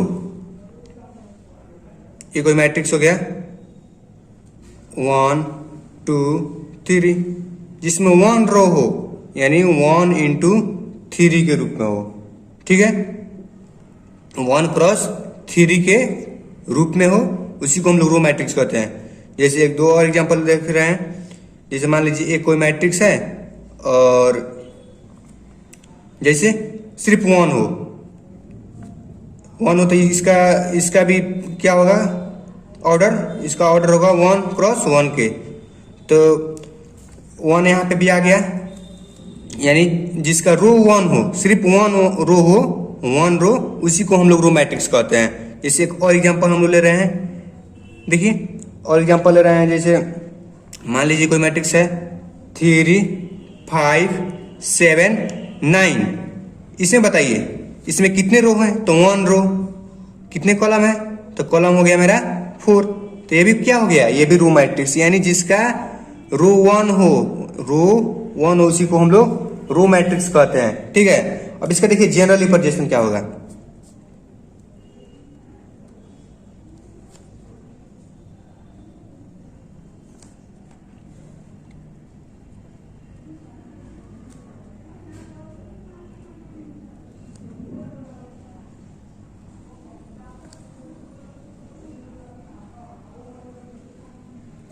general representation of row matrix, of row matrix, row matrix.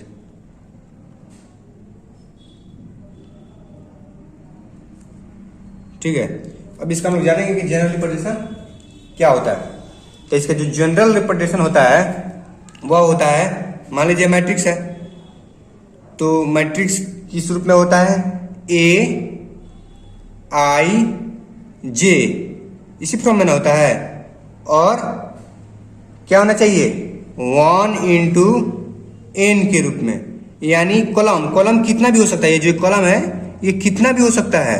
ठीक है, इससे कोई मतलब नहीं है, लेकिन जो रो होना चाहिए सिर्फ 1 होना चाहिए रो, उसी को हम लोग रो मैट्रिक्स कहेंगे। आपको अच्छे से समझ में आ गया होगा। अब हम लोग जानेंगे कॉलम मैट्रिक्स। कॉलम मैट्रिक्स किसे कहते हैं? ठीक है, तो हम लोग जान रहे हैं अब कॉलम मैट्रिक्स। 2 नंबर हम लोग जानेंगे कॉलम मैट्रिक्स।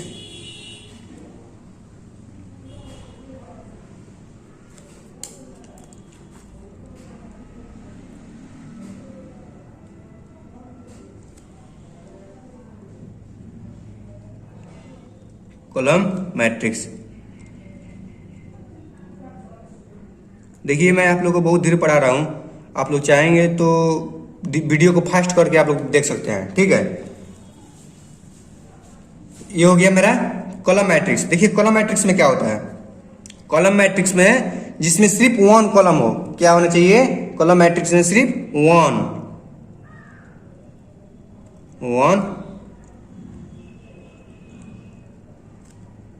वन कॉलम हो, उसी को हम लोग कॉलम मैट्रिक्स से आएंगे।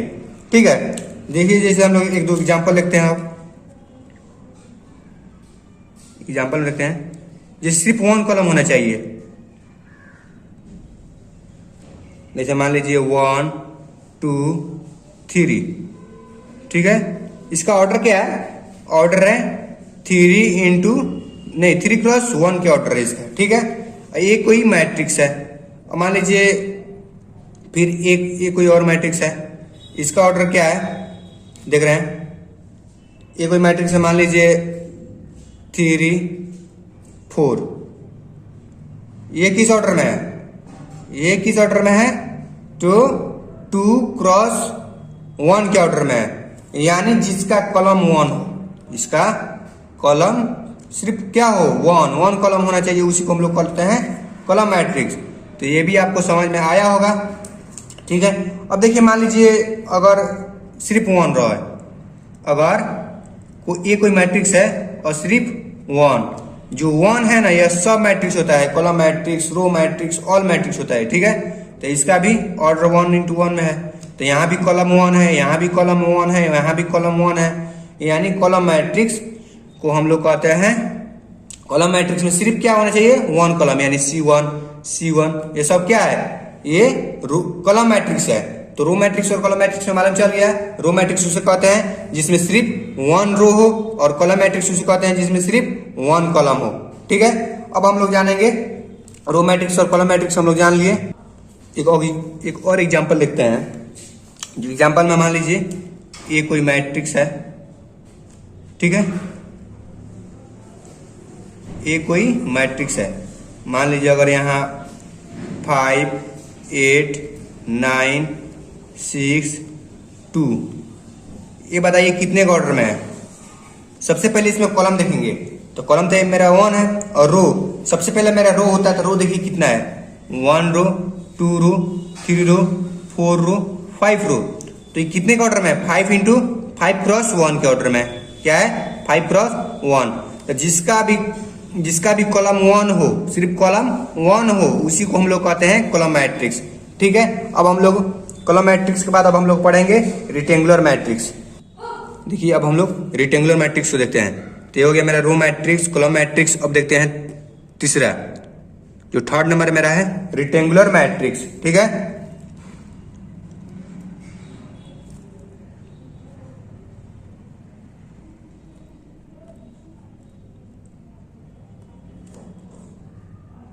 RECTANGULAR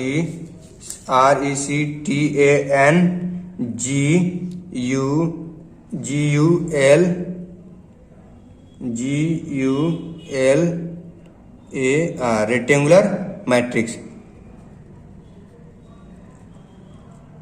ठीक है।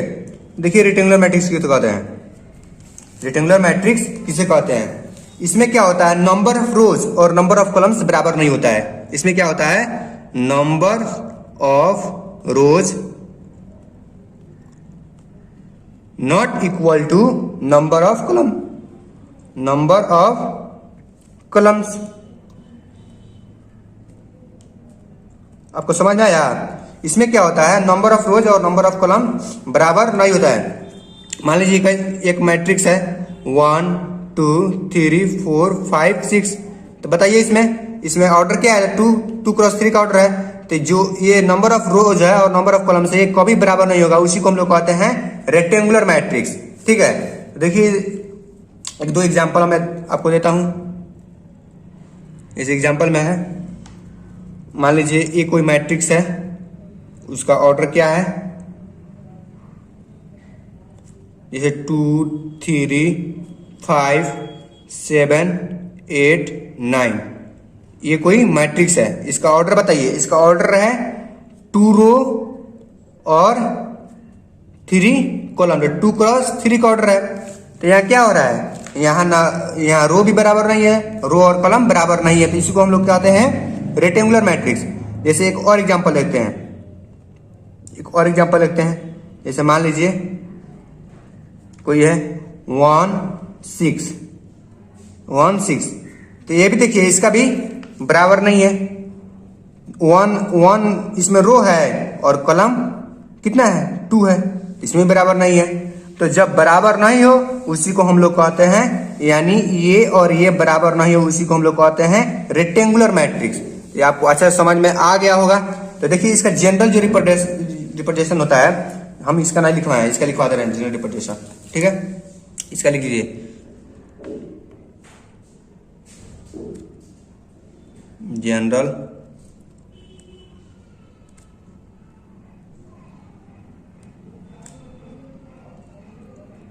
रिप्रेजेंटेशन, ठीक है, ऑफ कौन मैट्रिक्स है, कॉलम मैट्रिक्स, कॉलम मैट्रिक्स। देखिए इसका जनरल रिप्रेजेंटेशन क्या होता है। जनरल रिप्रेजेंटेशन यह होता है जो इसमें होता है सबसे पहले AIJ, ठीक है। ये क्या होता है M×1, यानी जो भी ये कॉलम होता है ना, तो कॉलम की जगह 1 रहेगा, लेकिन जो ये रो रहेगा ये डिफरेंट हो सकता है। देखिए आप लोग जनरल रिप्रेजेंटेशन को आप लोग अच्छे से देखिएगा, क्योंकि आजकल बोर्ड एग्जाम में ऑब्जेक्टिव टाइप क्वेश्चन इससे बहुत ज्यादा पूछ लिया जा रहा है, और इसका जनरल रिप्रेजेंटेशन पूछ लिया जाएगा। अगर आपको मालूम नहीं होगा तो 1 नंबर आपका चल जाएगा, इसलिए आप लोग इसको थोड़ा सा ध्यान दे दीजिएगा, ठीक है। अब देखिए रेक्टेंगुलर मैट्रिक्स का जनरल रिप्रेजेंटेशन क्या होगा। रेक्टेंगुलर मैट्रिक्स आपको पता चल गया कि ये बराबर नहीं होता है, तो इसका जनरल रिप्रेजेंटेशन हम लिखवा दे रहे हैं।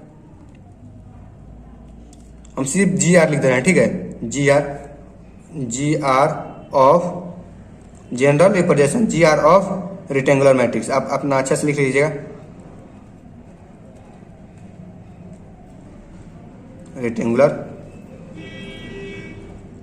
रेक्टेंगुलर मैट्रिक्स, ठीक है। तो इसका जनरल रिप्रेजेंटेशन देखिए क्या होता है। इसका जो होता है जनरल रिप्रेजेंटेशन, मान लीजिए कोई मैट्रिक्स है AIJ, ठीक है, और जो M×n होता है ये कभी बराबर नहीं होगा। वेयर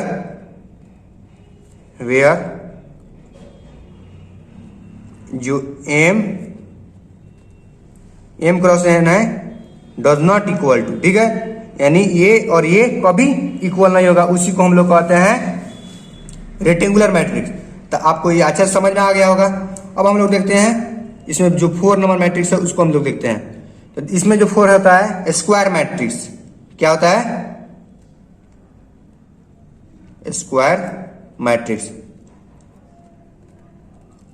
अब ये हम लोग देखेंगे ए मैट्रिक्स क्या होता है। स्क्वायर मैट्रिक्स वो होता है जिसमें नंबर ऑफ रोज और नंबर ऑफ कॉलम क्या होता है बराबर होता है। इसमें हम लिख देंगे number of rows equal to number of columns, ठीक है। ये आपको समझ में आ गया होगा कि इसमें जो होता है नंबर ऑफ रोज एवं नंबर ऑफ कॉलम्स क्या होता है बराबर होता है। नंबर ऑफ रोज को हम लोग क्या करते हैं m मानते हैं और लेट करते हैं, और नंबर ऑफ कॉलम को n लेट करते हैं, ठीक है। तो देखिए m इक्वल टू इसमें n होता है। तो जैसे हम आप लोग को 1-2 एग्जांपल देके समझा रहा हूं। देखिए एग्जांपल में मेरा मान लीजिए 1, तो इसमें क्या है 1×1, यानी इसमें m भी बराबर है और n भी बराबर है, यानी रो भी बराबर है और कॉलम भी बराबर है। तो ये मेरा क्या होगा स्क्वायर मैट्रिक्स होगा। मान लीजिए ये कोई मेरा मैट्रिक्स है जैसे 2 4 6 8, ठीक है। तो देखिए इसमें ये भी 2×2 में है, तो यहाँ पे ये भी बराबर है नंबर ऑफ रोज और नंबर ऑफ कॉलम्स भी बराबर है। अब देखिए ये कोई और मैट्रिक्स देते हैं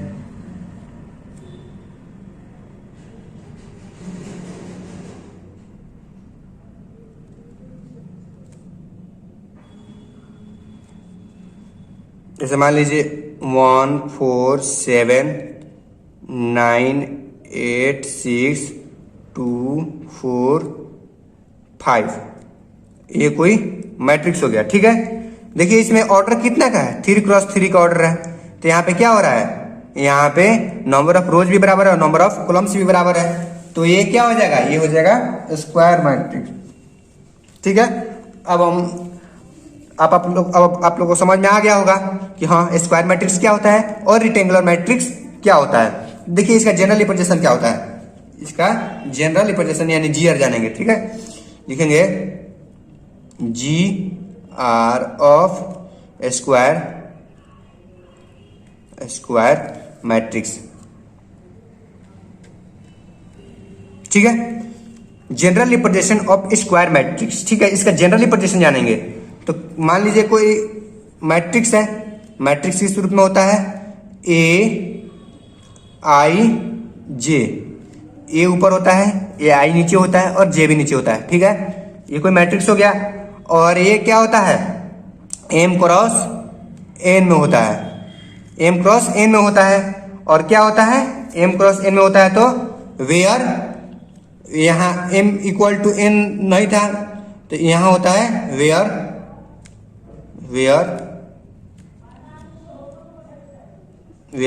यहाँ होता है m इक्वल टू n।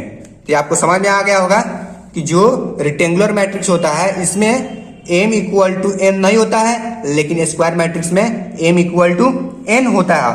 अब देखिए इसके बाद हम लोग डायगोनल मैट्रिक्स जानेंगे। ठीक है, देखिए डायगोनल मैट्रिक्स ये हम लोग का कितना नंबर हो गया, ये 4 नंबर। अब हम लोग का पांचवा जानेंगे।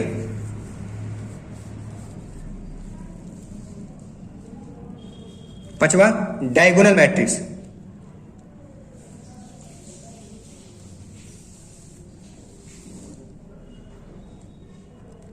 डायगोनल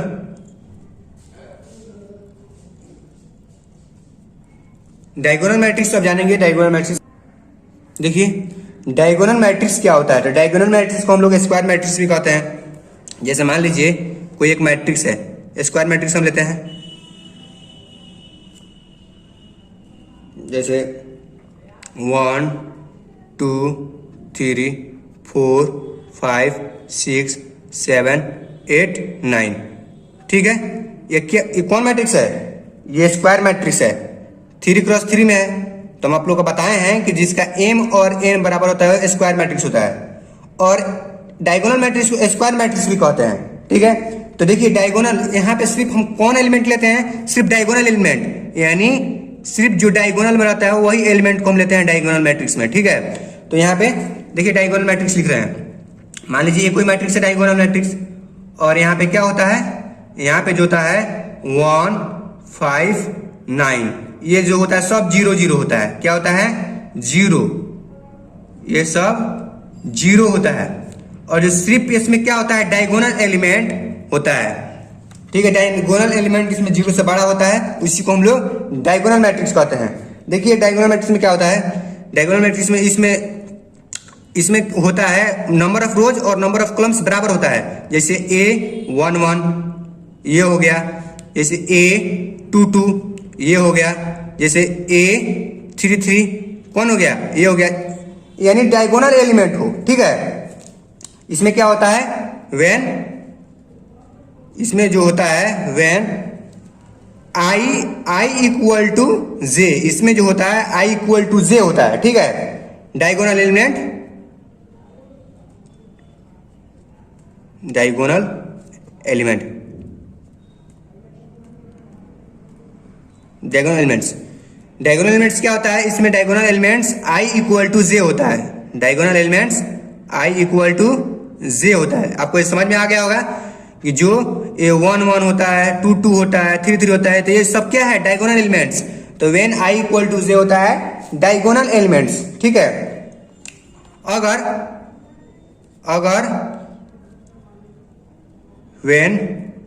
अगर I इक्वल टू J नहीं हो तो ये क्या होगा, नॉन डायगोनल एलिमेंट्स। जब I इक्वल टू J है डायगोनल एलिमेंट्स, तो जब I इक्वल टू J नहीं है तो ये क्या होगा, ये नॉन डायगोनल एलिमेंट्स। तो क्या लिखेंगे, जैसे A 1 2 फिर A 1 3 A 1 2 A 1 3 अब ये हो गया A 2 1, क्या होगा A 2 1, फिर A 2 3 A 2 3, फिर A 3 1 A 3 1, फिर A 3 2 A 3 2। ये सब कौन मैट्रिक्स हैं? ये सब नॉन डायगोनल मैट्रिक्स है। ये सब जो है नॉन डायगोनल मैट्रिक्स है। लिखेंगे यहां नॉन डायगोनल मैट्रिक्स, नहीं नॉन डायगोनल एलिमेंट्स।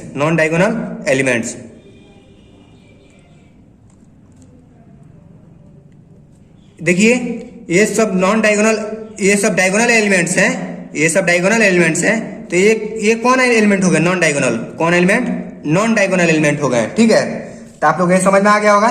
तो अब हम जानेंगे कि डायगोनल मैट्रिक्स क्या होता है। ठीक है, अब हम लोग जान रहे हैं।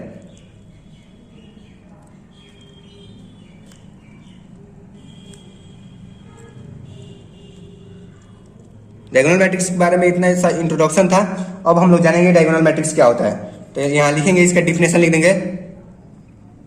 Diagonal matrix is a square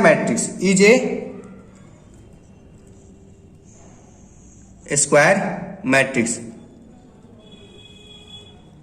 मैं आप लोगों को पहले ही बता चुका हूं कि डायगोनल मैट्रिक्स क्या होता है? स्क्वायर मैट्रिक्स होता है। ठीक है, तो यहां पे हम इसका डिफिनेशन भी लिखा दे रहे हैं कि डायगोनल मैट्रिक्स क्या होता है। Diagonal matrix is a square matrix. ठीक है, व्हेन ऑल नॉन डायगोनल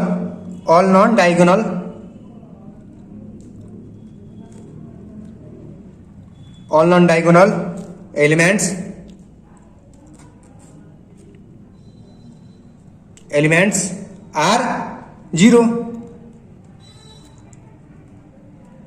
आपको समझ में आया होगा। देखिए हम क्या कहना चाहते हैं। हम यह कहना चाहते हैं कि जो डायगोनल मैट्रिक्स होता है वह स्क्वायर मैट्रिक्स होता है, और जो होता है all non diagonal elements are zero. यानी सिर्फ जो होता है डायगोनल एलिमेंट्स डायगोनल एलिमेंट्स है, यानी नॉन डायगोनल एलिमेंट्स होता है, वो क्या होता है? सब जीरो होता है। जो नॉन डायगोनल वो जीरो होता है, जो डायगोनल एलिमेंट्स होता है वो जीरो से बड़ा होता है। तो यहाँ वही हम कहना चाहते हैं कि diagonal matrix is a square matrix. यानी डायगोनल मैट्रिक्स को हम लोग स्क्वायर मैट्रिक्स भी कहते हैं when all non diagonal elements are zero. और डायगोनल एलिमेंट्स को छोड़ के बाकी जो होता है वो सब क्या होता है? जीरो होता है। तो आपको ये समझ में आ गया होगा। तो मैं 1-2 एग्जाम्पल देता हूं आपको। देखिए एग्जाम्पल में मेरा है, मान लीजिए 1 2 कोई मैट्रिक्स है, ये जीरो लगा देंगे। सबसे पहले हम देखेंगे कि ये स्क्वायर मैट्रिक्स है कि नहीं। तो स्क्वायर मैट्रिक्स है, क्योंकि 2 × 2 में है, तो जिसका रो और कॉलम बराबर है तो ये स्क्वायर मैट्रिक्स है। ठीक है, तो ये स्क्वायर मैट्रिक्स हो गया। और देखिए 1-2 और एग्जाम्पल लेते हैं। ऐसे मान लीजिए एक और एग्जाम्पल है, कोई मेरा ये कोई मैट्रिक्स है, ये कोई मेरा मैट्रिक्स है जो मान लीजिए यहाँ 4, यहाँ 6, यहाँ 8, बाकी सब क्या है? बाकी सब यहाँ डायगोनल एलिमेंट्स का डिफिनेशन ही कह रहा है all non diagonal elements are zero. यानी जो भी होता है सब जीरो होता है। ठीक है, 0 0 0 0, यानी all non diagonal elements are zero. तो देखिए ये क्या है? 3 × 3, यानी ये भी स्क्वायर मैट्रिक्स है। जब स्क्वायर मैट्रिक्स है और all non diagonal elements are zero है तो ये हो गया मेरा डायगोनल मैट्रिक्स। ठीक है, तो एक और एग्जांपल लिखते हैं। जैसे मान लीजिए कोई मैट्रिक्स है और ये सिर्फ 2 है, तो ये 1 × 1 में है, तो ये भी डायगोनल एलिमेंट्स हुआ। क्यों? क्योंकि यहाँ क्या है? 1 × 1 में है और ये सिर्फ 1 डायगोनल एलिमेंट्स है। ठीक है, तो ये भी डायगोनल एलिमेंट्स हो गया। अब इसके बाद हम लोग डायगोनल एलिमेंट्स जान चुके हैं। अब इसके बाद हम लोग जानेंगे स्केलर मैट्रिक्स क्या होता है। ठीक है, चलिए फ्रेंड्स, अब हम लोग ये मेरा हो गया डायगोनल मैट्रिक्स। अब हम 6 मैट्रिक्स जानते हैं। जो 6 नंबर मेरा मैट्रिक्स होता है वह स्केलर मैट्रिक्स। क्या? Scalar matrix. ठीक है, देखिए स्केलर मैट्रिक्स क्या होता है, इसके भी हम डिफिनेशन लिख रहे हैं। Scalar matrix is a diagonal matrix, diagonal matrix. आपको समझ में आया होगा कि जो स्केलर मैट्रिक्स होता है वो डायगोनल मैट्रिक्स। तो जाहिर सी बात है जब डायगोनल मैट्रिक्स होगा तो क्या होगा, फिर ये स्क्वायर मैट्रिक्स भी होगा,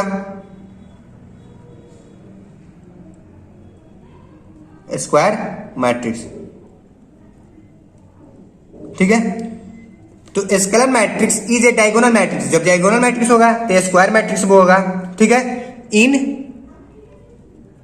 विच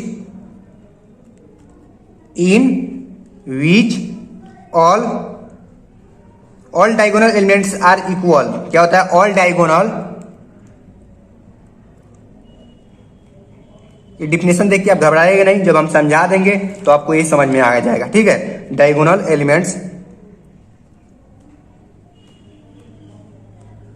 एलिमेंट्स आर इक्वल। ठीक है, all diagonal elements are equal to some scalar के। ठीक है, देखिए हम आपको अब डायगोनल स्केलर मैट्रिक्स समझाते हैं। स्केलर मैट्रिक्स क्या होता है, सबसे पहले मान लीजिए ये कोई मेरा मैट्रिक्स है। ठीक है, और सबसे पहले पढ़िए यहाँ क्या कर रहा है, diagonal matrix, scalar matrix is a diagonal matrix. सबसे पहले डायगोनल मैट्रिक्स लेंगे।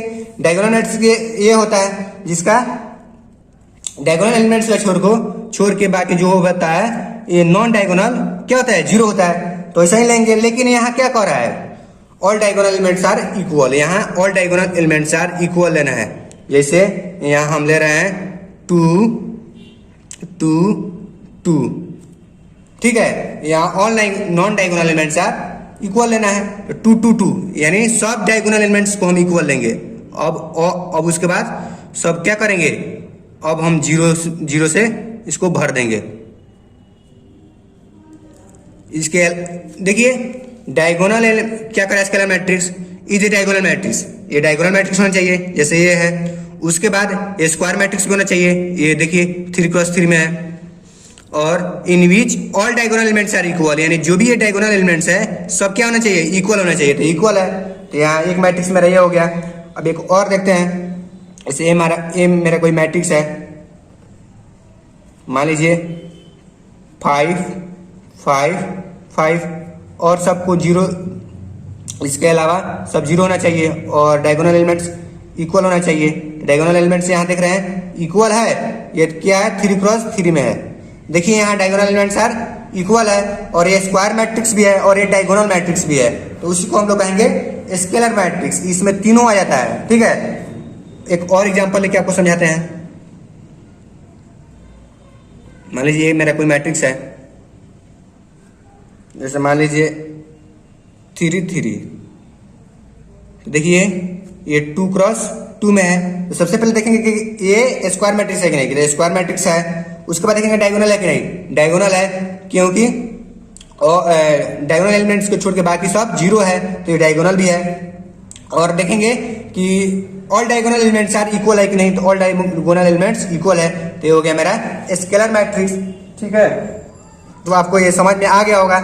अब इसके बाद हम लोग देखेंगे आइडेंटिटी मैट्रिक्स। ठीक है, जो मेरा 7 नंबर है वो मेरा identity matrix.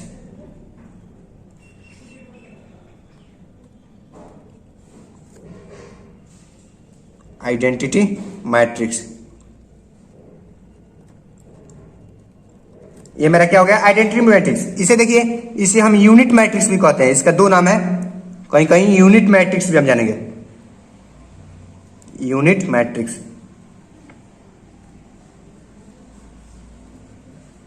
Identity matrix, unit matrix. ठीक है, ये देखिए क्या क्या होता है, ये जो होता है ये आइडेंटिटी मैट्रिक्स, ये स्क्वायर मैट्रिक्स भी होता है, स्क्वायर मैट्रिक्स।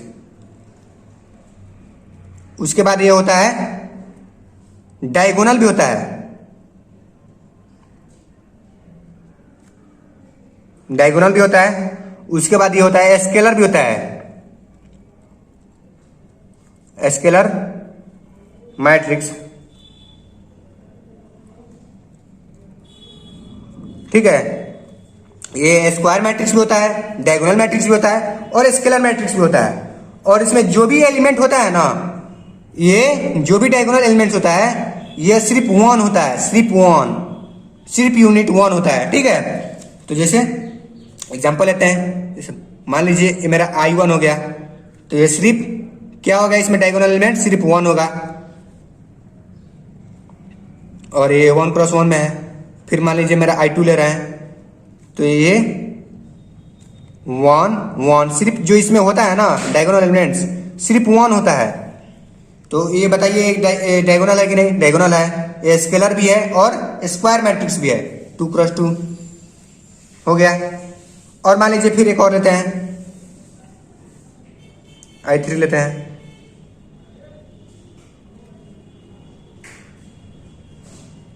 मान लीजिए 1 1 1 और सब 0 भर देंगे, और सब इसमें क्या होता है, 0 रहता है। जो आइडेंटिटी मैट्रिक्स होता है, स्क्वायर मैट्रिक्स भी होता है, डायगोनल मैट्रिक्स भी होता है, और स्केलर मैट्रिक्स भी होता है। तो ये आपको ये भी समझ में आ गया होगा। ये क्या है, 3 क्रॉस 3 में है। देखिए ये स्क्वायर मैट्रिक्स भी है, ये डायगोनल भी है, ये डायगोनल भी है क्योंकि डायगोनल एलिमेंट्स छोड़कर बाकी सब नॉन जीरो है, नॉन डायगोनल एलिमेंट्स 0 है। ठीक है, ये स्केलर मैट्रिक्स भी है क्योंकि all diagonal elements are equal है। ठीक है, और ये आइडेंटिटी मैट्रिक्स है क्योंकि जो भी डायगोनल एलिमेंट्स हैं ये सिर्फ 1 1 1 है। तो ये मेरा हो गया आइडेंटिटी मैट्रिक्स। तो आशा करता हूं कि ये भी आपको समझ में आ गया होगा। अब हम लोग नेक्स्ट मैट्रिक्स जान, देखिए अब हम लोग नेक्स्ट मैट्रिक्स यहाँ आप लोगों को समझ में आ गया होगा ये कि जो भी ये डायगोनल एलिमेंट्स हैं ये सब क्या है, ये इक्वल है। जो इक्वल होता है और सिर्फ 1 होता है, सिर्फ 1 होता है, उसी को हम लोग आइडेंटिटी मैट्रिक्स कहते हैं। अब देखिए हम लोग 8 नंबर देखेंगे। 8 नंबर मैट्रिक्स के मेरा क्या है, ये नॉल मैट्रिक्स यानी 0 मैट्रिक्स है। कौन मैट्रिक्स है, 0 या नॉल।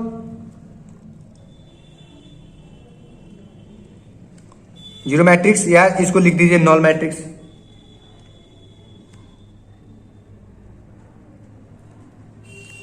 देखिए यहां नाम पढ़ने से ही मालूम चल जा रहा है, जीरो मैट्रिक्स यानी जो भी मैट्रिक्स होगा सिर्फ 0 होगा। क्या होगा, जो भी मैट्रिक्स होगा वह सिर्फ क्या होगा, 0 होगा। तो मान लीजिए ये मेरा कोई मैट्रिक्स है, ये मेरा कोई मैट्रिक्स है, तो यहां पे सिर्फ 0 0 0 0 होता है। ये रेक्टेंगल भी हो सकता है, स्क्वायर भी हो सकता है, यहाँ कोई मतलब नहीं है कुछ। ठीक है, मान लीजिए ये मेरा कोई मैट्रिक्स है, 0 0 0 0 0 0। ये देखिए ये तो 2 क्रॉस 2 में है, लेकिन ये 2 क्रॉस 3 में है। तो ये मेरा स्क्वायर मैट्रिक्स हो गया, मेरा रेक्टेंगल मैट्रिक्स हो गया। तो यहाँ कोई माने नहीं रखता है कि ये जो ये 0 मैट्रिक्स है ये सिर्फ स्क्वायर हो या रेक्टेंगल। और मान लीजिए एक और कोई एग्जांपल लेते हैं, सिर्फ 0 1 क्रॉस 1 में है। तो आप लोग समझ में आ गया होगा, नाम से ही मालूम चल रहा है जीरो मैट्रिक्स यानी ऑल एलिमेंट्स आर 0 होगा। जो भी जिस मैट्रिक्स में ऑल एलिमेंट्स 0 हो उसे हम कहते हैं जीरो मैट्रिक्स या नॉल मैट्रिक्स। ठीक है, चलिए अब हम लोग इक्विलिटी मैट्रिक्स यानी इक्वल मैट्रिक्स के बारे में बात करते हैं। ठीक है, देखिए अब हम लोग इक्वल मैट्रिक्स से बात करते हैं। इक्वल मैट्रिक्स क्या होता है। ठीक है, तो अब मेरा क्या है, मेरा जो अब टॉपिक है इक्वल मैट्रिक्स। ठीक है, देखिए इक्वल मैट्रिक्स क्या होता है, यानी इसमें 2 मैट्रिक्स इक्वल हो, यानी 2 मैट्रिक्स इसमें या 3 मैट्रिक्स 2 मैट्रिक्स इसमें क्या हो, इक्वल हो। जैसे मान लीजिए मेरा ये कोई मैट्रिक्स है, तो यहाँ पे जैसे A B है, C D है, तो क्या होना चाहिए, जो इस B मैट्रिक्स है ये भी इक्वल होना चाहिए, यानी ये भी A B C D। समझ में आ रहा है ना आपको, यानी जैसे ये है वैसे ये भी होना चाहिए, जैसे ये है वैसा सेम इसका सेम होना चाहिए, इसका ऑर्डर भी सेम होना चाहिए और एलिमेंट भी सेम होना चाहिए। ऑर्डर ये किस ऑर्डर में, 2 क्रॉस 2 के ऑर्डर में, ये किस ऑर्डर में, 2 क्रॉस 2 के ऑर्डर में, और इसका ऑर्डर भी सेम होना चाहिए और इसका एलिमेंट भी सेम होना चाहिए। उसी को हम लोग कहते हैं इक्वल मैट्रिक्स। जैसे एक और एग्जांपल लेते हैं, मान लीजिए यहाँ 1 2 3 4 है, ठीक है। और यहाँ मान लीजिए ये जो सेकेंड मैट्रिक्स है ये भी इक्वल होना चाहिए, 1 2 3 4। आ रहा ना समझ? यानी इसके इक्वल ये होना चाहिए, इसके इक्वल ये होना चाहिए, इसके इक्वल ये होना चाहिए, इसके इक्वल ये होना चाहिए। उसी को हम लोग कहते हैं इक्वल मैट्रिक्स। और इसका ऑर्डर भी इक्वल होना चाहिए, समझ रहे हैं ना? इसका ऑर्डर भी इक्वल होना चाहिए। अब देखिए एक और कोई मैट्रिक्स लेते हैं, जैसे एक कोई मैट्रिक्स है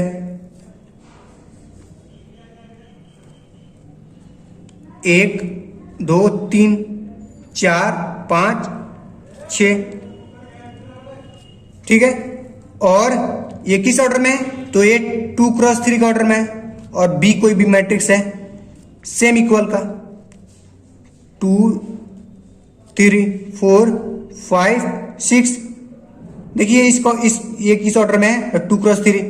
तो यहाँ इक्वल मैट्रिक्स इसे कहते हैं जिसका ऑर्डर सेम हो। क्या हो? जिसका ऑर्डर सेम हो, जिसका ऑर्डर सेम हो और जिसका एलिमेंट मोस्ट भी सेम हो, ठीक है।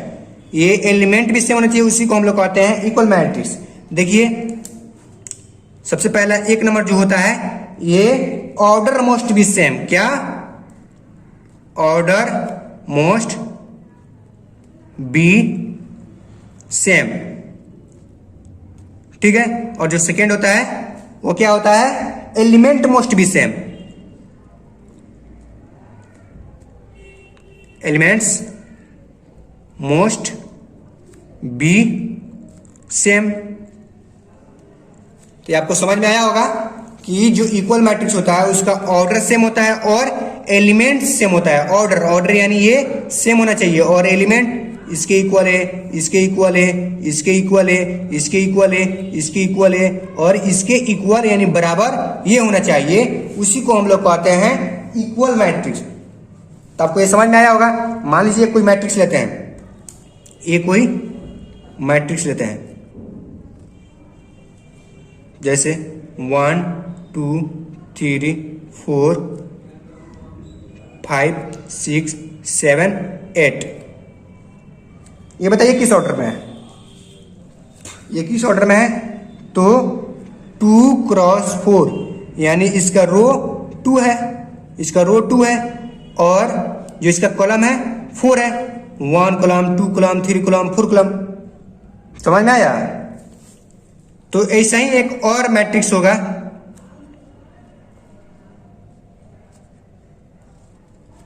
क्या है? 1 2 3 4, तो 5 6 7 8, तभी ना इक्वल मैट्रिक्स होगा जिसका ऑर्डर मोस्ट भी सेम। देखिए हम लिखवा दिए हैं यहाँ ऑर्डर मोस्ट भी सेम। तो ऑर्डर मोस्ट भी सेम है इसका, 2 क्रॉस 4 में यह भी है, 2 क्रॉस 4 में यह भी है और एलिमेंट मोस्ट भी सेम। इसके इक्वल है, इसके इक्वल है, इसके इक्वल है और इसके इक्वल ए, यानी सब के इक्वल होना चाहिए। उसी को हम लोग कहते हैं कौन मैट्रिक्स? Order matrix. तो देखिए एक और एग्जांपल लेते हैं, जैसे मान लीजिए ये कोई मेरा मैट्रिक्स है, यहां ए बी सी डी। अब देखिए हम लोग इस पर सॉल्व भी करेंगे, एक क्वेश्चन इस पे सॉल्व करेंगे। और बी कोई मैट्रिक्स है 1 2 3 4। तो मैं आपसे पूछूं कि बताइए ए इक्वल टू क्या होगा, बी इक्वल टू क्या होगा, सी इक्वल टू क्या होगा और डी इक्वल टू क्या होगा? तो आप बता सकते हैं ना। देखिए ए के इक्वल क्या है? ये क्या है? ये इक्वल मैट्रिक्स है।